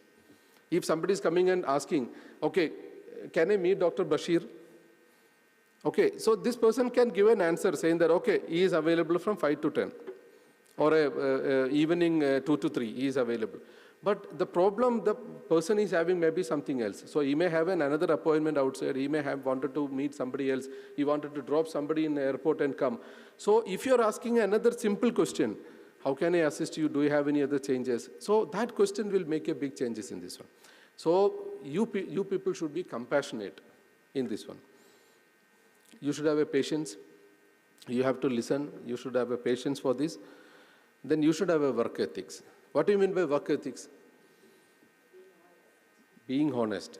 In medical industry, you can be unethical very easily. Nothing but if you are a lazy person and doctor might have given you instruction, okay, every 4 hours, please go and monitor this temperature of a baby, okay? And nobody is there to monitor you. Every time the superior will not come and ask you, whether did you check? No. So you should have a work ethics. You should have that kind of passion towards this. And you should not miss any medicines doses, no, which is, instructed by the doctor. Doctor may tell, okay, give this injection once in 6 hours.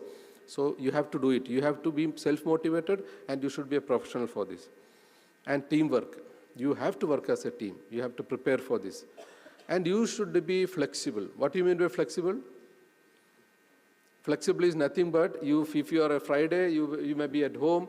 Sometimes that patient will come with a sickness and they will come and tell you, so there is a patient for surgery. You have to drop all these things and come running. Okay, you should have a flexibility for this. You should be caring, okay. Then you should be a listener. As principal told, you should be a very big listener. Okay, you can't give the medicines to the patient before listening to the patient. So once you listen itself, most of the patient's problems will be solved. Stress management. This is very, very important. So all these kind of things are required for your career, but these things which is required for the medical or hospital industry. Have you heard about second victim? Have you heard about the second victim? What is that?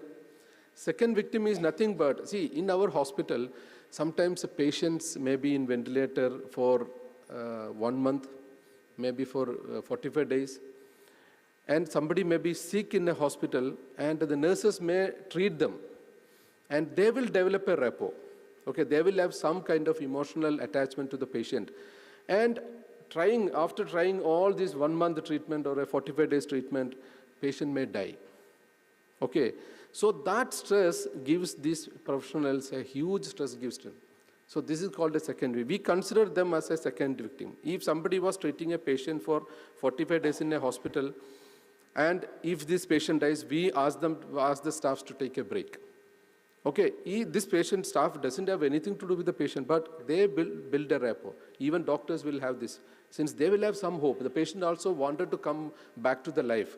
So patient will try his level best, but unfortunately, sometimes patient will die. Doctors will have this stress. So stress management is the one important thing, one person, which we wanted to establish. So I'm closing this with this one. I know that there are different opportunities, there are different verticals available in this world. So you people should be discuss with your parents, talk to your doctors, talk to your teachers and counselors, and try to understand what are the opportunities available in your life. And I wish you all the best. Thank you so much. Thank you, sir. That was a truly illuminating session, inspiring our children to look into their areas of interest and serve fellow human. Let's all recharge and refresh ourselves before the next enriching panel discussion session. We'll have a short refreshment break of 10 minutes. Dear audience, we request you to please be back on your seats in 10 minutes. We'll start our panel discussion after 10 minutes. Thank you.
Avenir is a global career guidance event to empower students and assist them in identifying their ideal future career path. It was conceptualized by the Board of Directors of Indian Schools in Sultanate of Oman. The first Avenir was organized at Indian School Al Mabala in the year 2018. In 2019, Indian School El Sib conducted the program. Indian School Muscat conducted the first virtual Avenir in the year 2020. Avenir 2021 was conducted virtually by Indian School Al Wadi Al Kabir. In 2022, the flagship school in Oman.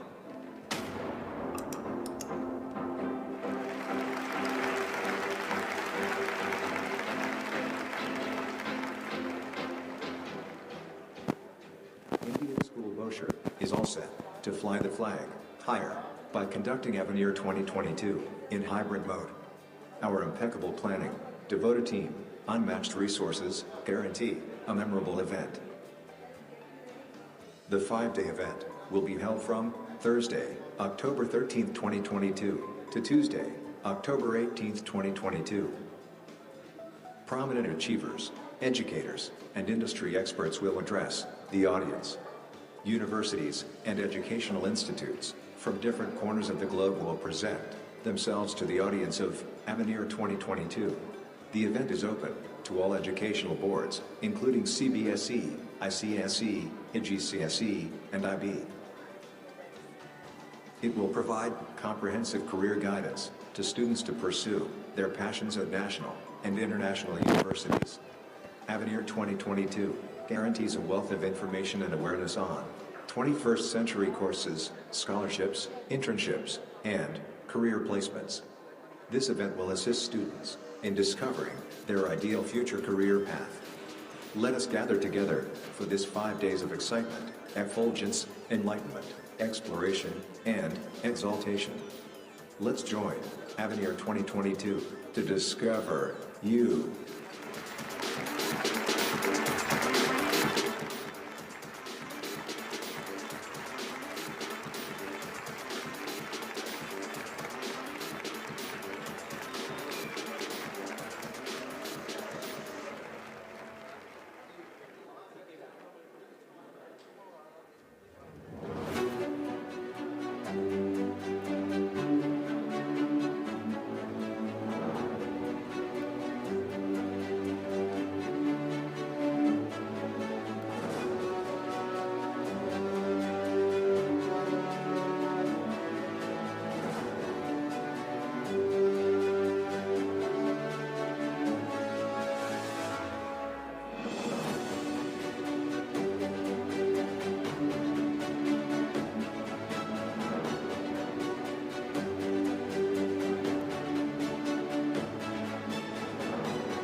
Avenir is a global career guidance event to empower students and assist them in identifying their ideal future career path. It was conceptualized by the Board of Directors of Indian Schools in Sultanate of Oman. The first Avenir was organized at Indian School Al Mabala in the year 2018. In 2019, Indian School El Sib conducted the program. Indian School Muscat conducted the first virtual Avenir in the year 2020. Avenir 2021 was conducted virtually by Indian School Al Wadi Al Kabir. In 2022, the flagship school in Oman.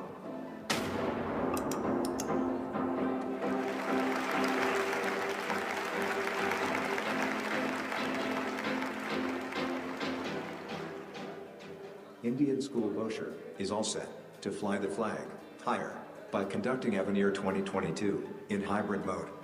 Our impeccable planning, devoted team, unmatched resources guarantee a memorable event. The 5-day event will be held from Thursday, October 13th, 2022 to Tuesday, October 18th, 2022. Prominent achievers, educators, and industry experts will address the audience. Universities and educational institutes from different corners of the globe will present themselves to the audience of Avenir 2022. The event is open to all educational boards, including CBSE, ICSE, GCSE, and IB. It will provide comprehensive career guidance to students to pursue their passions at national and international universities.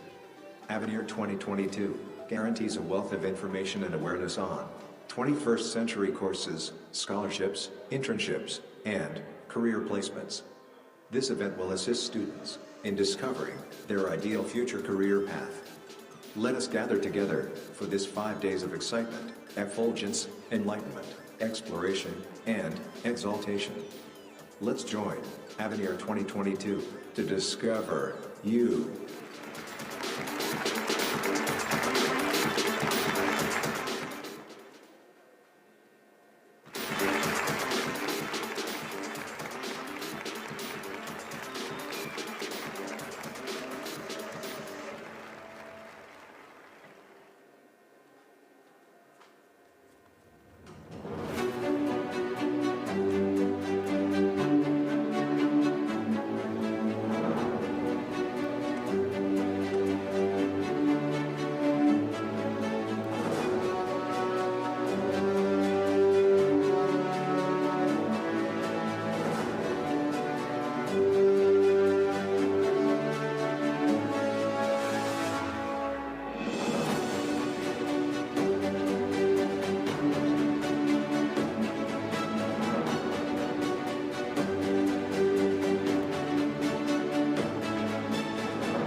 just discussion on the seating arrangement. We are making the flyer on the panel. So you have to sit accordingly. I think on the poster, the first photo is ma'am's photo. So that people will understand.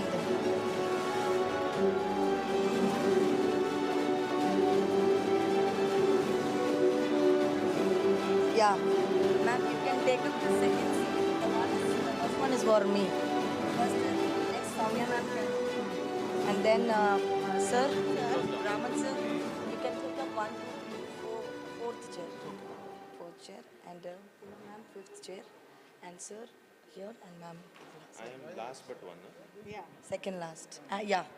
And 1, 2, 3, 4, 5, 6. 6, okay. So we'll sit in order. On the same arrange. No, I'll call you after the session. Because last program.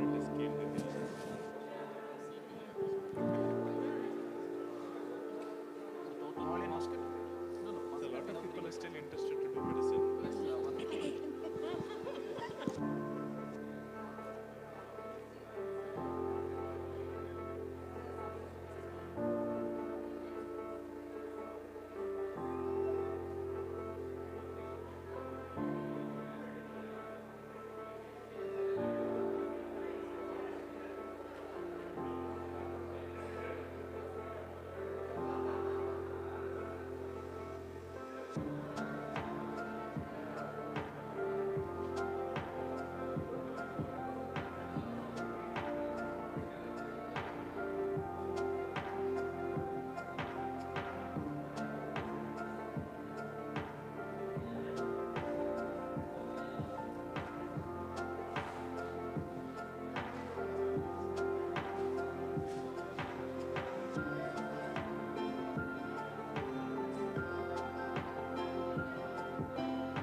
All children are requested to please come back to the MPH.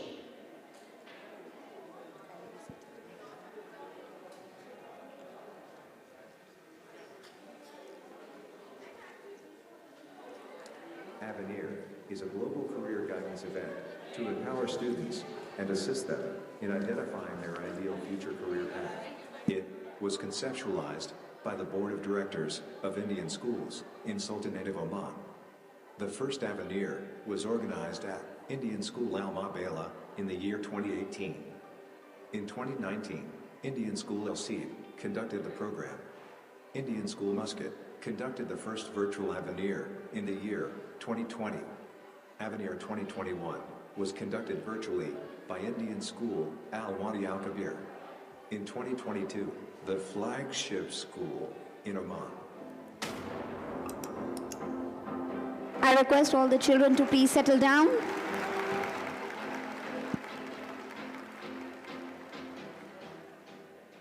Indian School Losher is all set to fly the flag higher by conducting Avenir 2022 in hybrid mode. Our impeccable planning, devoted team, unmatched resources guarantee a memorable event. The 5-day event will be held from Thursday, October 13th, 2022 to Tuesday, October 18th, 2022. Prominent achievers, educators, and industry experts will address the audience. Universities and educational institutes from different corners of the globe will present themselves to the audience of Avenir 2022. The event is open to all educational boards, including CBSE, ICSE, IGCSE, and IB. It will provide comprehensive career guidance to students to pursue their passions at national and international universities. Avenir 2022 guarantees a wealth of information and awareness on 21st century courses, scholarships, internships, and career placements. This event will assist students in discovering their ideal future career path. Let us gather together for this 5 days of excitement, effulgence, enlightenment, exploration, and exaltation. I request all the teachers and the students to please take their seats.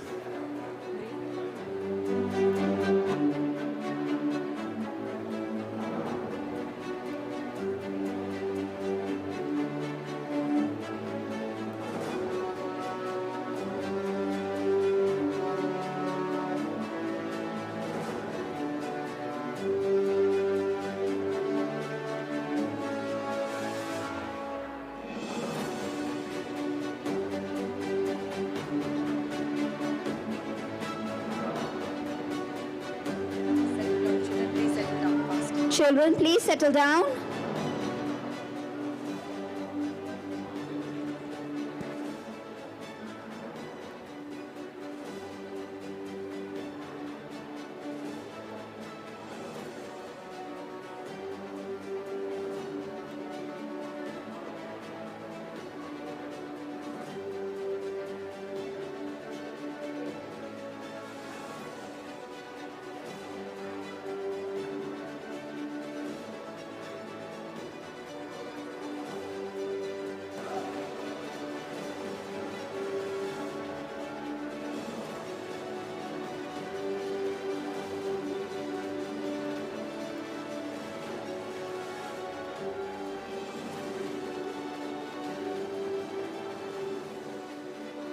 I request all the teachers and the students to take their seats, please.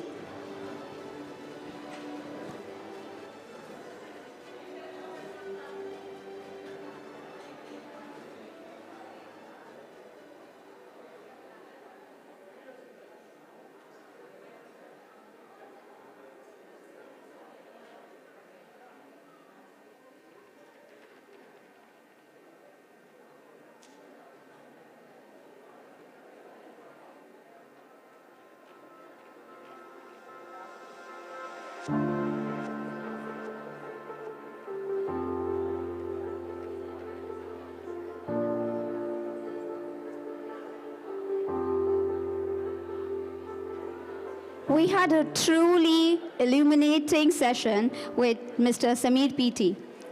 We request all the SMC members to please come up on stage to felicitate Mr. Sameer. So please come to the stage, Dr. Alex.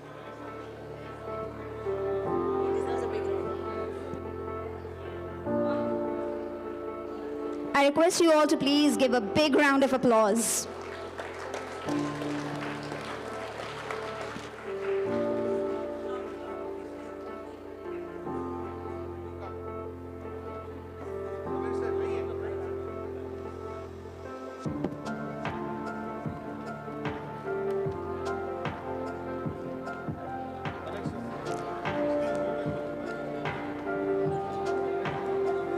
May I request Mr. Ajayan Poyara, President, School Management Committee, Indian School Bausha, to felicitate Mr. Sameer.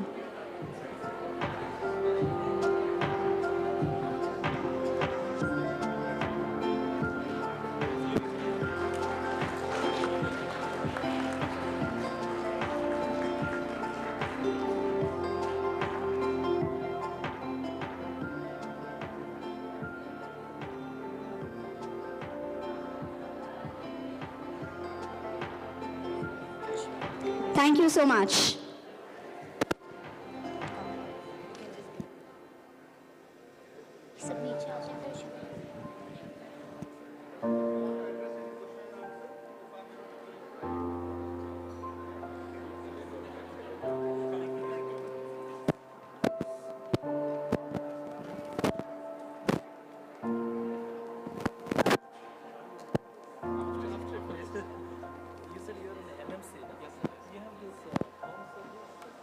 Aim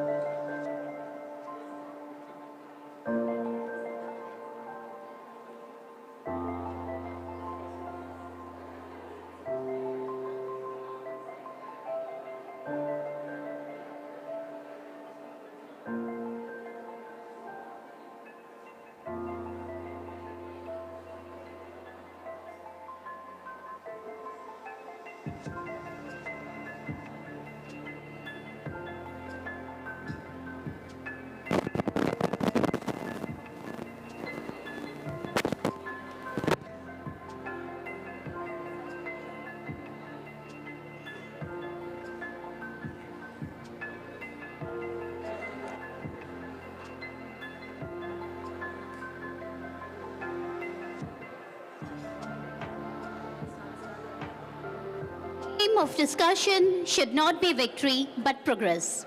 A good discussion increases the dimensions of everyone who takes part.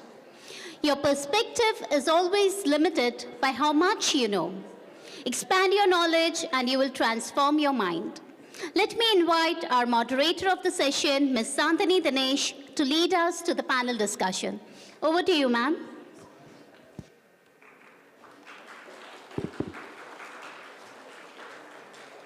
Thank you so much. Is a career in medicine right for you? Your career choice is one of the most important decisions that you will ever make. Most people choose to pursue medicine as a career because they wanted to make a difference by helping people and positively impact lives through healthcare. You too can invest your intellect, skills, and passion to serve others in the demanding and rewarding medical profession. A career in medicine is one of the oldest and the most respected professions.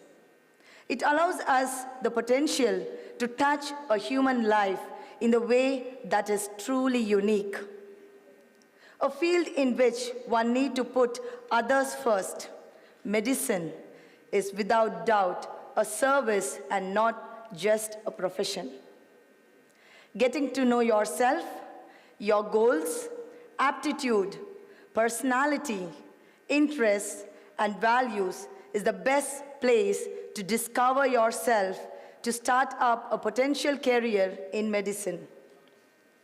Today we have with us eminent panelists from various fields of medicine. Here I profoundly welcome the panel members, Dr. Kirtan Krishna, gynecologist, fetal medicine specialist, Dr. Soumya Videsh, specialist, cardiac anesthesia, Dr. Siju Raman Uni, internal medicine and endocrine, Dr. Poonam Sharaf, specialist, internal medicine, Dr. Anchit Krishna, neurologist, Ms. Bindu Varghese, group nursing director.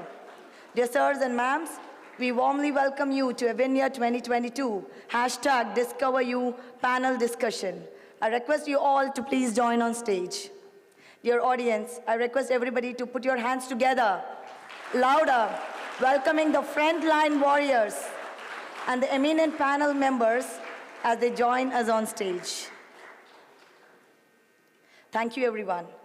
Dear students, please note we will be having Q&A at the end of the session. Hence, keep your questions ready. Where the art of medicine is loved, there is also love for humanity. Being a doctor is a dream for millions. While the goal is common, I want to become a doctor. Reasons to become a doctor are different for different medical aspirants. To give us more insight into the field of medicine, we have the panel members discussing on the topic, embracing professional careers in the field of medicine. With your due permission, we will proceed with our discussion. I hope you all are ready. Are you? Yes. Thank you so much. Everybody, as I told, we love to become doctors. We would love to hear from one of the panel members. Why should you choose medical as their profession? I request Dr. Anchit to give us some light on this. A very good evening. So I think you've had quite a good session of understanding what all careers to take. So why should you become a doctor? Very good question. It's a very painfully long process. I'm a neurologist myself. It took me 15 years to become a neurologist. And after seeing all the introduction to how to becoming a doctor and the fields, I didn't have half an idea that there were so many other options that I could take. So one thing is, you cannot become a doctor for the money. That is one thing. If you want to make money, there are much better fields. You can follow Elon Musk probably and start some vehicles and you can make more money that way. So one thing I would like to tell the parents, because we cannot force any child to become a doctor. Otherwise, they're going to blame you for the rest of their life that you forced me into this. Becoming a doctor is something a person should have from within and should have empathy and should feel that this is what I want to be. So you should have an aptitude for to go to the bottom of things. Everything should be followed to the T. So these are some things which, little abstract though they may be, are very important if you want to become a doctor. So diligence is more important than being, shall we say, intelligence. You don't need a lot of intelligence to become a doctor, mind you. All you need to do is just be diligent. You have to do the shift, make sure you go, you study everything.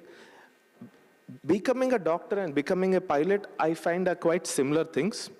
I had gone to a bank recently. They told me there is one thing very similar between a doctor and a pilot. They are very prudent with their investments. Because what doctors and pilots do is follow SOP, standard operating procedures. You should know if a patient comes to you with these symptoms, what are you going to do? But both of them take time. You can't learn this overnight. So you should be ready for long hours of diligence. So this is the most important thing that I think is required in becoming a doctor. I think I'll hand it over to my other colleagues. Thank you, sir. The next question, I hope most of the parents are eager here to know the answer. Do you suggest to take a break after the 12th grade to prepare for medicine entrance exams? Can I have Dr. Raman to answer this, please? Good evening, everybody. It's up to my knowledge, if you want to become a doctor in India, if you want to study undergraduate in India, I advise to take a break. Because NEET exam is a very competitive exam.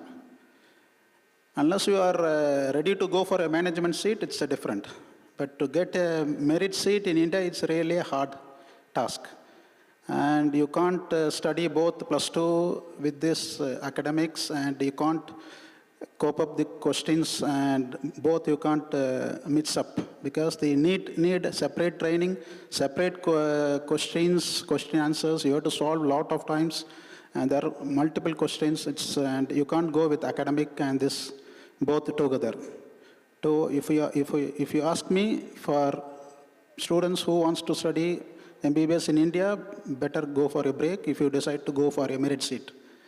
Otherwise, abroad, I think it's okay. You need just a NEET qualification exam, and or other places even doesn't need it. Most of the countries, they ask for qualification just to pass NEET exam.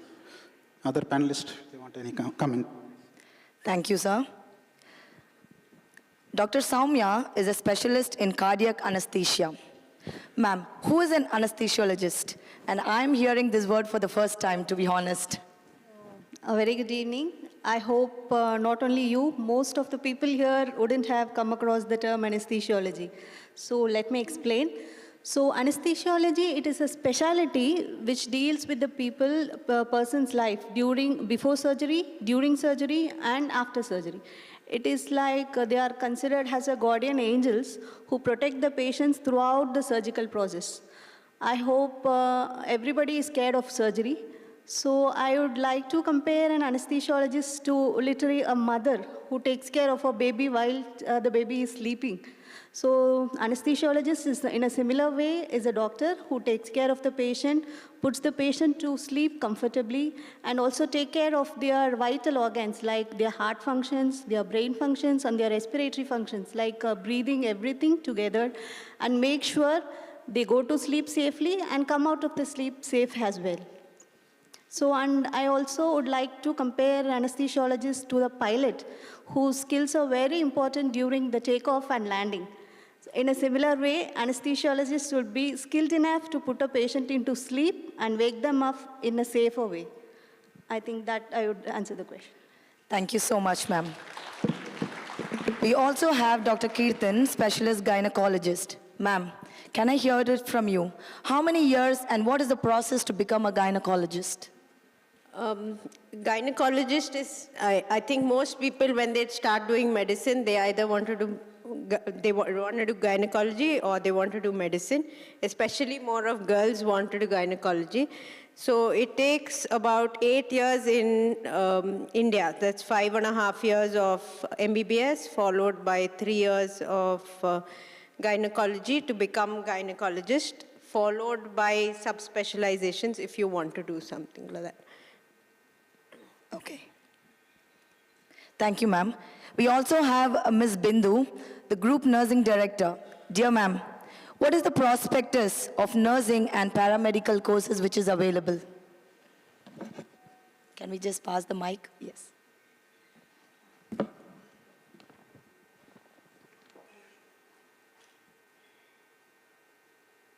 Am I audible? Yes. Yeah. So we are listening about doctors from the, I think from the post-lunch session, we all are listening about the doctors. Yes, as Mrs. Samir has rightly said, apart from doctors, we have something known as nursing and paramedics. So of course, doctors, he said they are honey, nurses are honeys, and then, there are other paramedics as well. So with the recent COVID pandemic, we all might have definitely learned how important the medics and paramedics are for the healthcare industry. So healthcare industry is an industry where people would never dare to bargain. So we all would, definitely go into a quality care. That is what we all need. Education is also something similar to that. So be it any other disease, or be it preventive medicine, or be it promotion of health, nursing and paramedics play a major role in the field of medicine. So I think that this has got a wonderful scope and definitely a career to choose for. Thank you. Thank you, ma'am. Thank you so much. We have one question which is coming up from our parents. I want Dr. Poonam to take up this question. The graduation and the post-graduation for medical courses which is available in India as well as outside.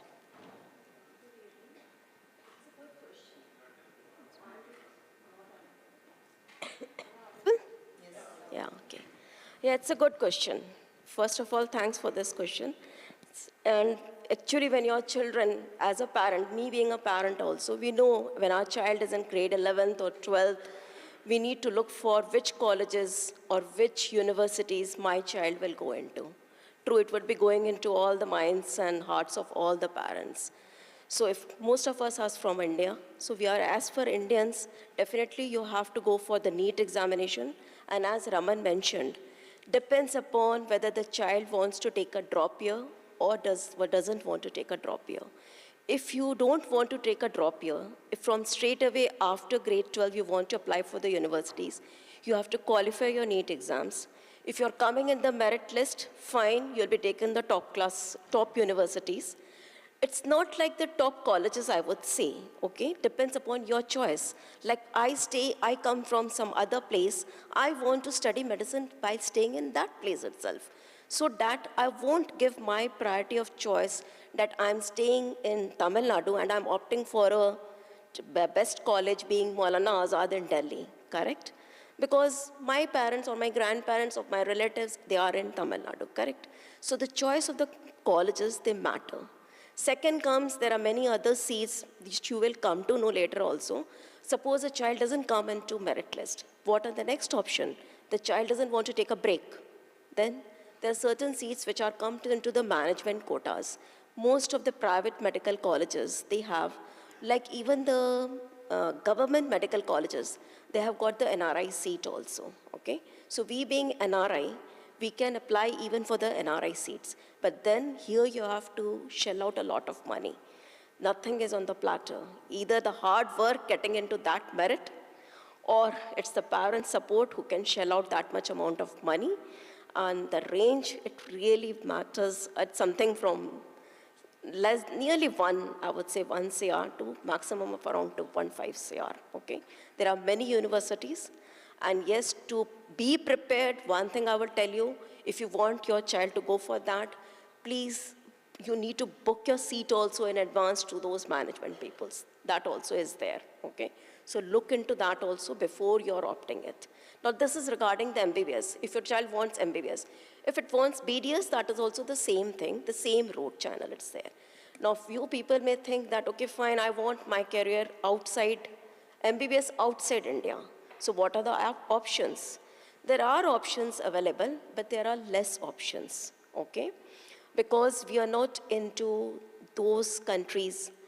As far as medicine is concerned, actually whether you do MBBS from any country, you want to enter any other country, you have to appear there for their licensing exam, okay? Suppose I've done my MBBS from India, I want to enter UK, I have to give their licensing exam, and then enter their residency program. Even if I want to go to US, then also I have to appear for their license exams, okay? So it is not that easy job, it is a tough job. Going as a graduate again, it's a further tough job. Like if you talk of US, they don't usually take Indian citizens. Why? They are falling short. They need their own candidates to come up, okay? So that's regarding US. Now come to, you may say, coming down to, moving up, in fact, Canada. They also take students, but not directly, definitely not directly. Only permanent citizen, permanent residency card holders and citizens, they are being given their admissions, that too through MCAT. Canada as well as North America, they take the entrance of MCAT, which is like NEET itself, okay? But it's same, tougher. After that, you have to appear for their interview. And again, that is there. And for MCAT, you have to do your graduation first. Like in NEET, after 12th, you appear for the NEET. But for Canada and USA, you have to go for the graduation first, which is 4 years, then appear for the MCAT. So that is regarding the Western countries. Now, if you come from the European countries, yes, they take entry with NEET exam, as Dr. Raman mentioned. You have to qualify NEET. Like German is there, Germany takes, it's a country which takes, but then you have to clear the licensing, not licensing, the language proficiency. So it's a 6 years program in that, okay? Czechoslovakia also takes, okay? Georgia also takes. So there are many other European countries. Another is Mauritius also is also there, which also takes. I'm not favoring any person, okay? I'm not standing on behalf of anybody. It's just a general discussion, a little bit of discussion for all the parents as well as the students. Mauritius is another option for the many parents, something around 1 CR or 1.25 CR, it will be the whole program. Okay, that would include the hostel expenditure also. We have even medical college in Oman Medical College also. In Oman, we have 2 colleges, SQH and Oman, okay, Oman Medical School, okay. SQH is not open for the expats. Oman Medical School is open for the expats. Same expenditures would be something around 1.25, okay. Provided you should have a resident card holder. If you're not, then of course a little more expenditure is there, okay. And even Dubai is there, okay, but I'm not too much into details of Dubai. I have not searched into, but these all colleges are there, okay. Anything, anybody would like to know something about these, you can ask, okay. Any questions, dear students? Enora? Yes. Yes, please. Can a mic be passed on to him, please?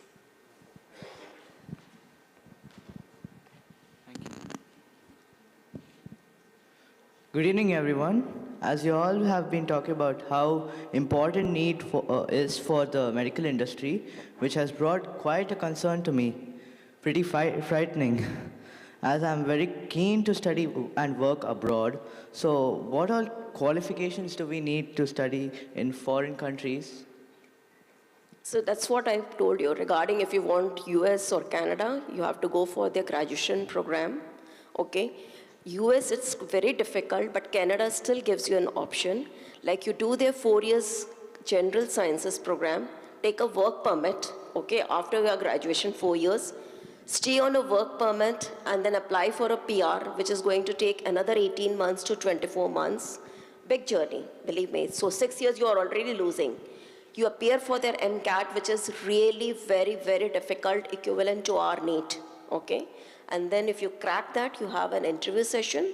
If you crack that, thank you, you'll be entering the medical school, which is 4 years, 2 years specialty, and then again 2 years your subspecialty and fellowships. So it's a big, big run. And even after doing your graduation, or even doing a medical school graduation, you have to appear for their licensing examination. Okay? Okay. So that's for Canada. Yeah, even Malaysia has got a university which takes the students, Indian students, with NEET qualification also, as well as your 12th percentage should be high enough, something around more than 85. And that university is attached to Newcastle of UK. They don't take UCAT. Okay?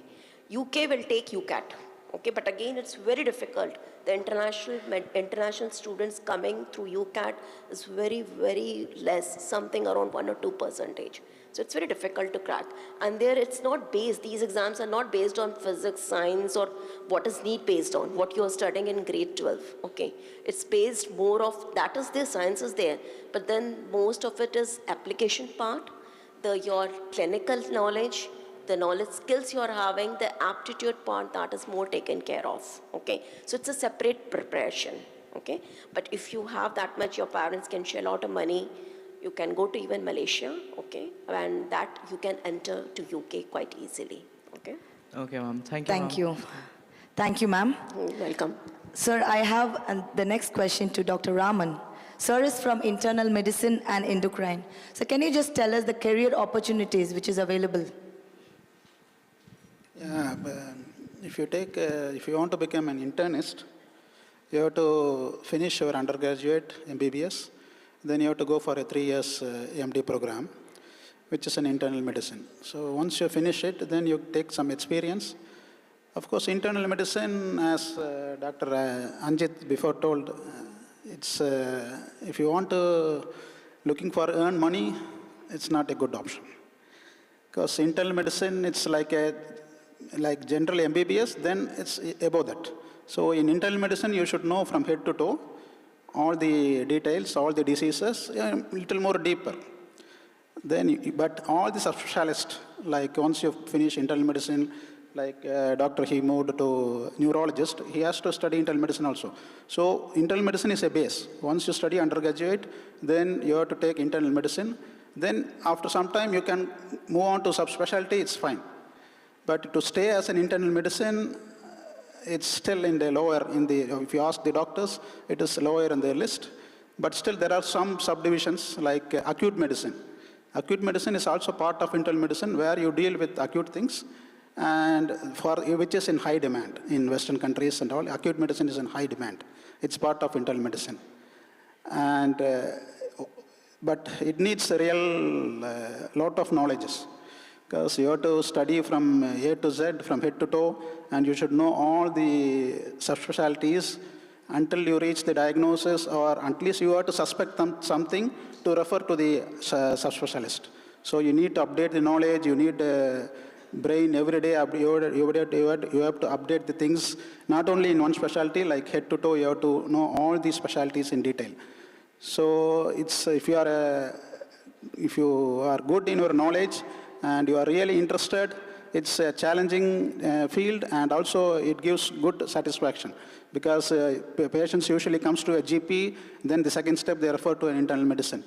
So of course some will go directly to the subspecialist, it's okay. But still, so many diseases you have to diagnose, you have to go more deeply into the internal medicine. It's really a challenging field also. These are the pros and cons in internal medicine. So much, sir. This was very informative. And I have this question for Ms. Bindu. When I say nurse, I have a female which comes in front of me always. Ma'am, can you just tell us, is there any scope for males in nursing? Yes, of course. I think one of my male nurses is representing NMC hospital sitting back there. I'm very proud of that. I am proud of being a nurse myself. Yes, you should ask me when it comes to saving the life, how important a male nurse, what is the role that a male nurse plays. Female may very quickly get tired doing a CPR, but when we have a support from male, it's like, they save our lives as well. So apart from that, we have, we have most of the doctors who definitely say that, be it the technical support, the dialysis technician, be it the cath lab technician, endoscopy technician, the technical work, the male, plays a major role. Yeah, ortho, so especially the ortho doctors would definitely say that we need a ortho nurse and ortho technician specifically, to be part of them. So male into the nursing and the technical field plays a major role. Thank you, ma'am. Thank you so much. It was very informative. I have one question for Dr. Kirtan.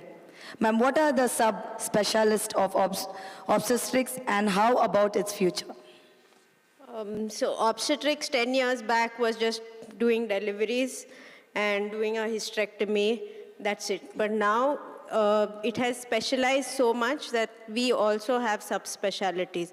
There is something called fetal medicine where we look at the fetus and try to treat it when it is in utero. There is another specialty called fertility where we look into people having difficulties conceiving. Then there is another field called minimal access surgery and robotics, oncology, urogynecology. So there are multiple things that can, that we can get into. It's not just about doing deliveries. And the future is definitely a lot of things that we cannot even imagine. Right now, we are in, I'm a fetal medicine specialist and I do 3D and 4D scans. So we can actually see the baby smiling, laughing, playing with the umbilical cord because it doesn't have a mobile inside to play with. So we're already at that level. So probably the next thing is 5D scans, augmented reality, where we're going to be able to look at the baby. And there are people who ask me, what is the color of my baby's skin? What is the color of my baby's eyes? Maybe that is next.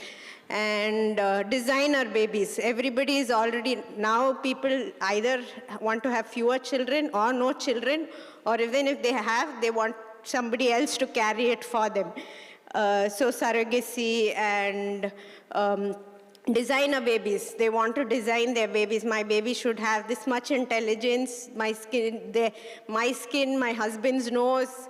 So in India, of course, it's not legal yet, but it's all happening.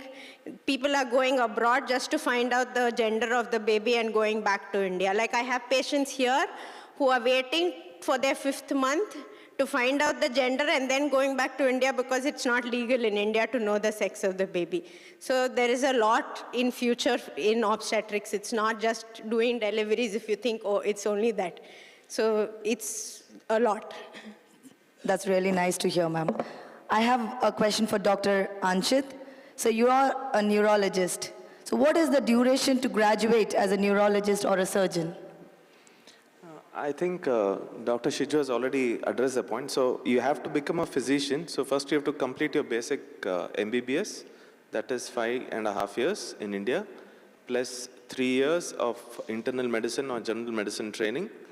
And after that you have to take the super specialty. So here your options will come after internal medicine: oncology, cardiology, neurology, nephrology, endocrinology. So like Dr. Shiju has taken endocrine, I took up neurology as my subspecialty. So it takes around 9 years, but most of the time it's not likely that you'll be taking it all at one go. It's very likely that, sorry, it's not 9 years, it's 12 years. So it will take around 13 to 14 years from start to end. That's the approximate time. One thing we need to mention, that even a child who is doing a graduate after cracking the NEET exam, You are entering into the postgraduate program. I'm talking of Indian scenario. You are again appearing for an entrance examination, okay? We are not living in those old golden days based on your marks percentage of your use you are giving the masters. No, you are again appearing for the NEET PG, correct, okay? So again, that is again a tough preparation. Most people, most candidates again take a drop. So you have to please take care of that 1 year again, account, drop year into that, okay? Because cracking those exams is very difficult. And there again, if you're into the general category, the seats are very limited all over the India. It's something your position to get a clinical branch should be around 5,000 to 6,000. Okay, if you're getting something around 20,000, you will be getting like pathology or microbe, which maybe you may not want. You might want it, that's fair enough. And even as doctor mentioned, if you're going for neurology or endocrine, that is again after an entrance examination, dear, okay? So you children need to be prepared for so many entrance examinations and so many years of your life to put into it, okay? Then only take this career. Thank you, ma'am, and thank you, sir. Yes, sir would like to add something. Say one point. Ma'am already discussed about going abroad. One more thing is, some countries you will have to come back again and take an entrance to get back in, to just to practice MBBS. That's a good question. One person may say, okay, fine, I've done it from Russia, I've done it from Ukraine or Georgia, I want to come back to India. Yes, definitely, you're welcome to India, but then you have to clear the licensing exam again for India to get yourself registered to the Medical Council of India. Okay. Yeah, that's next. That is called as next. It is a licensing exam. It is called as that. They are going to integrate it with the postgraduate entrance. So anyone who's gone to... Still not. They are going to still. I think by the time these children Yeah, finish... that might be. That might Thank be you, there. ma'am, and thank you, sir. This question is from one of our students. Fear of technology, taking control of this noble profession. Human vs. technology. We were very surprised to hear from Mr. Samir, the robotic surgery. We just wanted you to add some light on this. Human vs. technology, and technology taking over this noble profession. Yes, sir. Thank you for the question. That's an interesting question. See, fear of technology, I think, has remained for quite some time, ever since computers have come into being. I think it's not actually true as such. You have to make sure that you have a good technician so that the machines are running fine, so that the robot is running okay. So the technology, if you're thinking in the fear, I didn't get the exact context what the fear is of, that the machine's failing, or the fact that robots will come in and take over everything, that's unlikely. But one point which I would like to address is, with artificial intelligence and robotics coming up, some specialities, the number of people required to do the job may decrease eventually. For example, in case of, let's take radiology, remote reporting becomes the norm. For other than ultrasound, more or less, the radiologist can report everything sitting remotely. So mainly the radiologist will be required only for doing ultrasound. And if technology, which will definitely improve, MRI maybe in another 10 years we may get, so even ultrasound, because it's operator dependent, they may start shifting to MRI if you're able to do it in a good enough time. And artificial intelligence is going to take up definitely some areas, and robotics is already invaded into, I can't say invaded, it's already the norm in departments like urology, where slowly robotic surgery is coming in. Machines are very good. So there's a reason why machines manufacture our cars, because they do it more precisely. So when precision is important, robotics will be definitely better. It will map out things better. And technology is very useful for, let's say, there's something called as genetic engineering. So these things, we are dependent on that. Like, for example, now Huntington's disease, and we had no cure. Now there are some medicines which are coming up. So this is all because of the advance of technology. It's going to remain, and it's better we accept it. I think Dr. Samia would like to add something to it. So I think I had an opportunity to work with the robotic center back home in India. So we were doing quite a number of surgeries there. So I don't think the robotics can entirely take over the role of a surgeon. It is always an assisted. So the robotics are like, as Mr. Samir addressed, there are 4 hands. It is basically the robot. The operator is always the surgeon. So he knows which is the structure. The robot is just, if you tell something to cut, it will cut. But you know which one to cut, either to cut a vein or either to cut an artery. That decision should be made by a doctor. So obviously, artificial intelligence cannot take over the role of a surgeon or a doctor, basically. It can help them, it can assist. That's what we feel. Nandini, it is something like this. When computers were launched, I think many years back, 20 years back, 25 years back, people started saying that, oh, this is going to take the labor market. If everything computer is going to do, then what is labor going to do? What are other we people? There's going to be a lot of unemployment. But I don't find that unemployment is the same, because you need more people to operate the computers, correct? Now see the computers, if you have IT, you have data and all those things. Now AI is coming up, okay. Definitely in medical stream in next 10 years or maybe next 5 years, AI is going to be the subject. But AI is not going to replace the doctors. Definitely it's not going to replace. Yes, definitely it's going to make our treatment providing facilities more easier and more sharper and in a convenient manner. Thank you, sir. Thank you, ma'am. Sir, I would like to ask you one last question. Then we will move on to the Q&A session from the students because they all are eagerly waiting. What would you like that medical and health look like in 2050? It's really a tough task.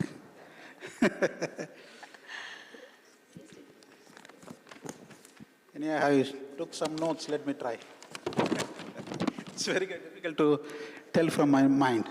So as everybody told about artificial intelligence, yes, artificial intelligence is coming up. It's basically, there is 2 levels. There is a machine level and also there is a deep brain level. So in the machine level, what they try to happen, the database will capture lots of images. For example, if you want to read an X-ray, the programmer will put almost like 5 lakhs images into the system so that it will analyze which is normal or abnormal. Having said that, if abnormal and normal should be again guided by a physician to make a diagnosis. It will pop up some abnormalities and which may not be relevant to the patient. So always still you need a guidance from the clinical doctor who has physically seen the patient and correlate the findings. And other thing is in something called precision medicine. Precision medicine is coming up. It's like genetics, more of a genetic diseases. We have plenty of genetic diseases which is undiagnosed. So this, by the help of precision medicine, it's able to find out more genes and able to diagnose and treat the undiagnosed diseases as well. And in COVID years, you have heard about telemedicine. Telemedicine is also the other field. It's happening in COVID. Almost 2 years, most of the people did the telemedicine. Telemedicine, usually it's computer-based and it's virtual, and you can see the patient online, you can see the compliance, you can see the patient by the look, but you can't physically examine the patient. And you can request some investigations, and accordingly you can treat. It's okay for mild things, 1 or 2 visits. Okay, if the symptoms is persisting, then the patient should be physically examined, because otherwise you'll miss the diagnosis. And in future, the pharmaceutical companies, they are claiming that they can invent medicines like anti-aging medicines. And also, pharmaceutical companies still claim they can run the show with an AI machine. So the AI machine will diagnose, and the pharmacist will dispense the medicine. So it may be for primary care, it's like 1 or 2 visits, it will work. Otherwise, I don't think it's... also, you heard about deliveries, home delivery medicines. Like this can be done by driverless cars or robotics, home delivery by robotics. That can be in the future. So like this, it's happening. And also another future development is next generation sequencing in the cancer field. This is the simple blood test.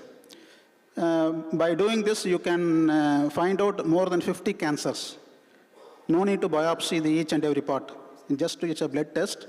So you send to the labs. It can diagnose up to 50 cancer cells, cancer-related. It will give some clue. It is already happening in India. It's cost around 30 to 50,000 rupees. And in US, it cost around 3 lakhs. So it's a gene test to find out early detection of the cancers. It's growing up. And also it helps the oncologist who is a cancer doctor who treats cancer patients. So it will help which medicine they can give. For example, generally they have breast cancer, for example. You have different patients should be treated by different. Generally, there are common medicines, common chemotherapy they'll respond, and you have to specifically find out which receptors they have, which one to give. No need to give blindly all treatments. So it will help for the future, what is called as targeted therapy. And also vaccines. Even so many infectious diseases, vaccines is coming up, like COVID vaccine has come, and also for cancer, there is a hope the vaccine can come. Thank you so much, sir. Now we will be moving on with the Q&A session. We will take up 5 questions from the students, and we will be sharing the feedback link, and you all can post your questions, and we will try to get the answers from all the panel members. So now, students, it's for you. Do you have any questions? Yes. Yes, ma'am. Good evening to all. My question is, recently I found out that if I do my 12th in Oman, to go to study abroad, I don't need to clear my NEET exam. I just need to clear the university exam. Does that apply for universities in UK and USA? Because I only know about universities in Georgia. No, dear. You have to give the entrance examination. For UK, you have to appear for the UCAT. Okay, you have to. But is NEET required? NEET is required for European countries. UK doesn't need NEET. Okay. In Georgia, they say that NEET is not required. Georgia, yes. Georgia will take care of NEET. Georgia takes NEET. Okay, thank you.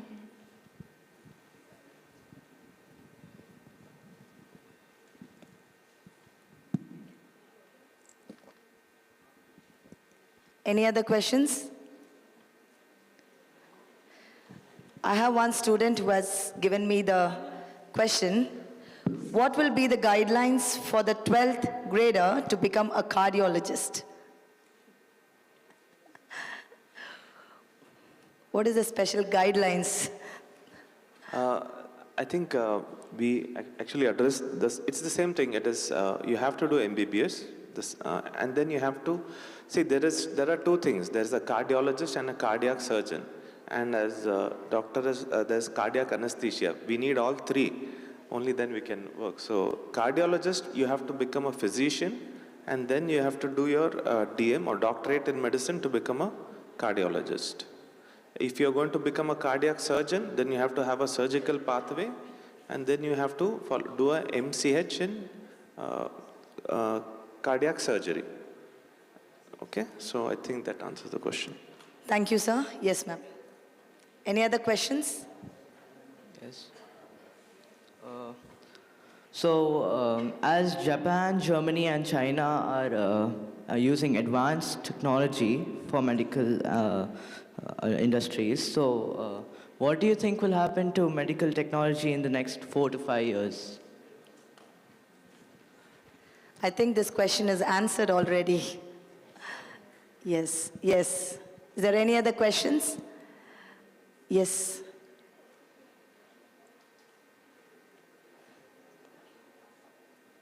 Hi. Have any of you ever been a second victim? And if you have ever been, how did you deal with it? Can you repeat the question? Have any one of you ever been a second victim? And if you have, how did you deal with it? How did you get over it? Victim in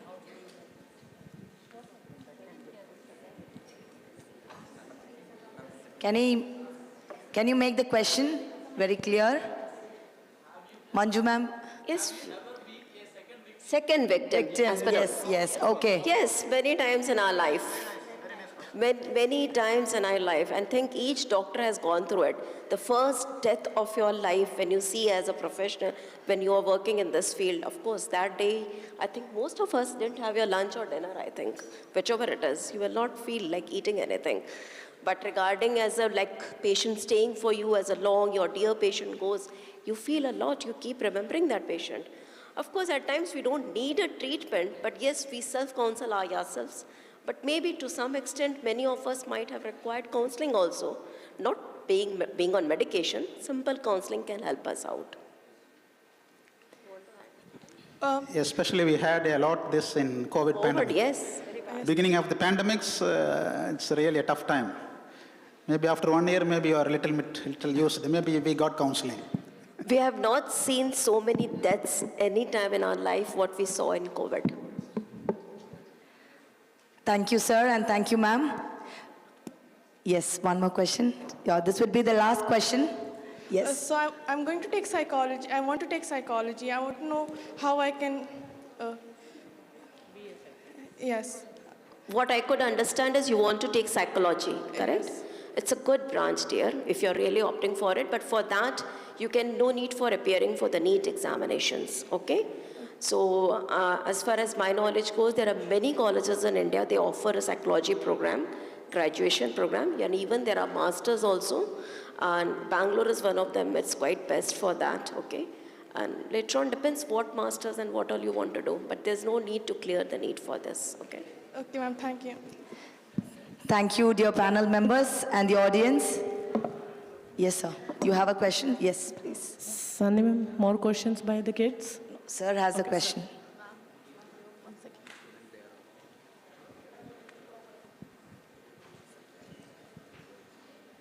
Sorry, I will not take much of time. I know that we are ending the program now.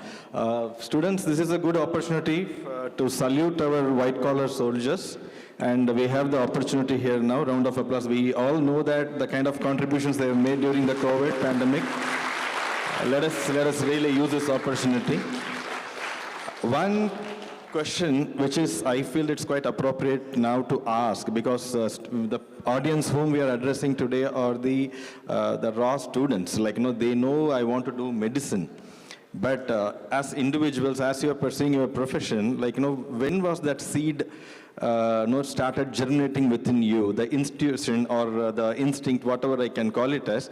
So probably the students must be having such kind of an institution. I want to become a cardiologist, I want to become a psychologist, I want to become so on and so forth. But that institution, if you can identify with you based on your experiences, if you can just tell them this is the kind of an institution where you are meant for this profession, if you can just share your experience in short, brief manner, that would really help the students to take up this path, I guess.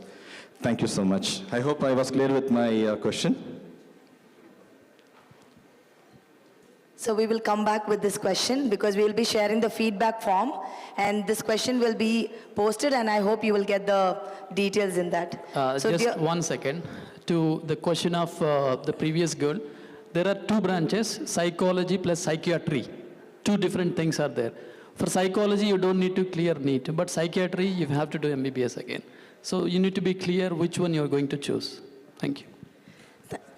There is one more thing. In psychology, there is normal psychology and clinical psychology. So clinical psychologist will usually be working with the psychiatrist. For example, in IMHANS, there is a separate department of clinical psychology.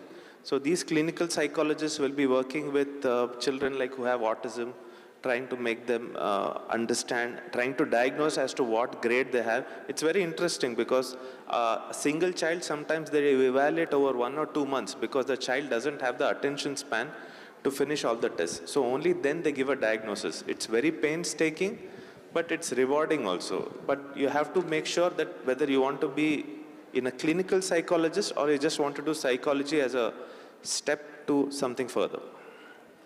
Thank you so much, sir. And no doubt this session was engrossing. I believe the panel members deserve a big round of applause.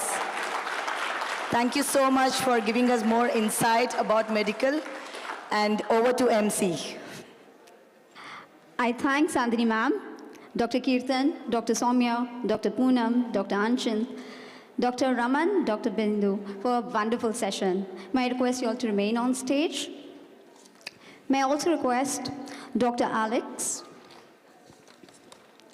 Assistant Educational Advisor, Board of Directors, Indian School, Sultanate of Oman, Mr. Ajayan Poyara, President, School Management Committee, Indian School Voucher, Dr. Anshin CK, Vice President and Chairperson Academics, Dr. Chandan Jayasima, Chairperson Co-Curricular and Cultural Activities, Dr. Raja Jayabalan, Chairperson on Training and Innovation, Dr. Sanmugam, Chairperson Purchase Committee, Dr. Vinod Kumar, Chairperson Admin and HR, Dr. Bhavesh Bhalerao, our Principal, to please come up on the stage to felicitate our guests.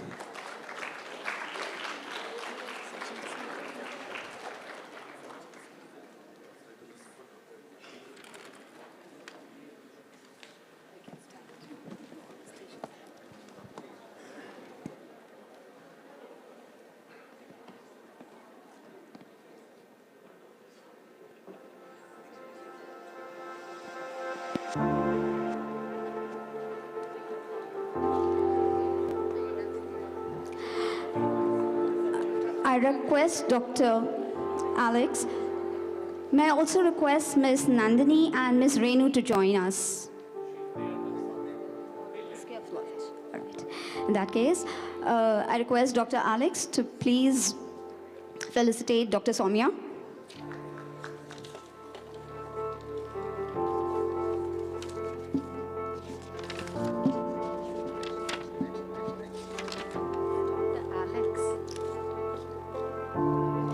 Mr. Ajayan Poyara to felicitate Dr. Kirtan.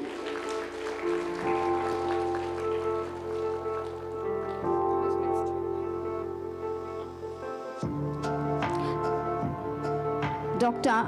Chandan to felicitate Dr. Anshin.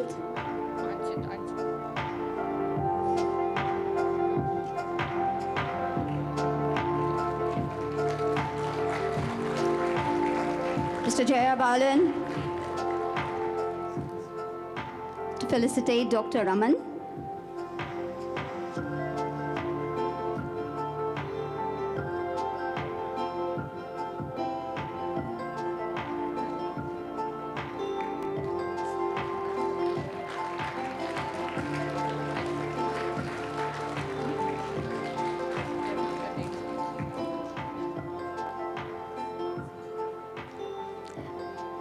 Dr. Sanmugam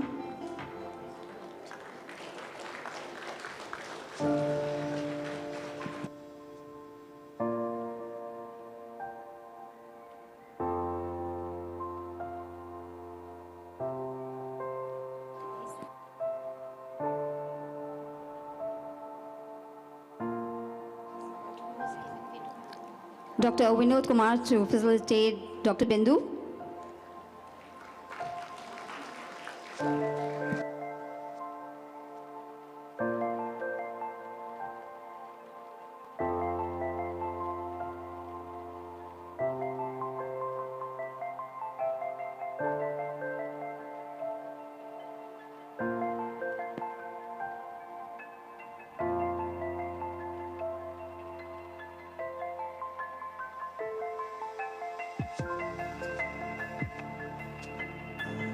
And I request our principal to felicitate Ms. Nandini Dinesh.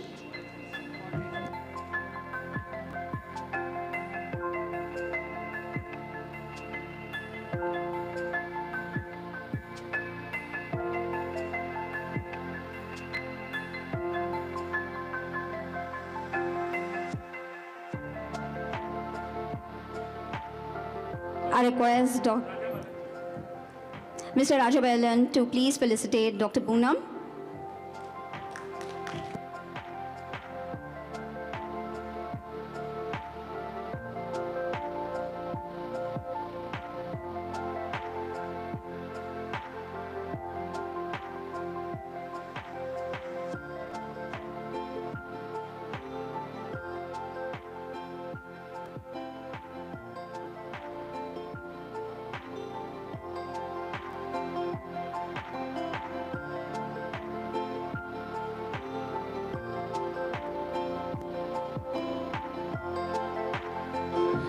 As we draw the end to this enriching session, I deem it my great privilege to propose the vote of thanks.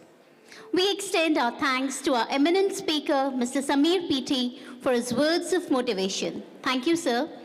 We express our gratitude to the spokesperson for the IDP, Ms. Nandini, and Ms. Renu for sharing us details and giving us an overview of the career options available across the globe. Our deepest sense of appreciation and gratitude to Dr. Alex, Assistant Educational Advisor, Board of Directors, Indian Schools in Oman. Mr. Ajayan Payara, ex-member, Board of Directors, President, School Management Committee, Indian School Bausha. And all other esteemed members of the Indian School Bausha Management Committee for their profound encouragement at all times. Heartfelt thanks to Avenir 2022 #DiscoverU, powered by IDP IELTS, with platinum sponsor Jain University, gold sponsors De Montfort University, silver sponsors Dallas Baptist University, MIT Pune, Grey Matter, SP Jain University, Acharya University, and bronze sponsors Middle East College. Digital marketing partner Spectrum and Trifoil. Media partner The Arabian Stories, and valued donors. I also wish to take this opportunity to express our heartfelt gratitude to the prudent captain of the ship, Dr. Bhalera, Principal of Indian School Bausha. Honorable Principals of the Schools of MENA region, Indian Schools in Oman, Vice Principals, Assistant Vice Principals, Coordinators, Supervisors, and the entire teaching fraternity for their support and guidance. I wish to thank each and every student and parent for their valuable presence in making this session a grand success. An event of this kind requires the coordination of a committed team. Thank you to the ISB team for making Avenir 2022 #DiscoverU possible. A little progress each day adds up to big results. May our dreams achieve the wings. But before we sign off, let me remind you that you can provide your feedback on the Avenir website, www.aveniroman.com. Every attendee who submits the feedback form will receive a digital certificate.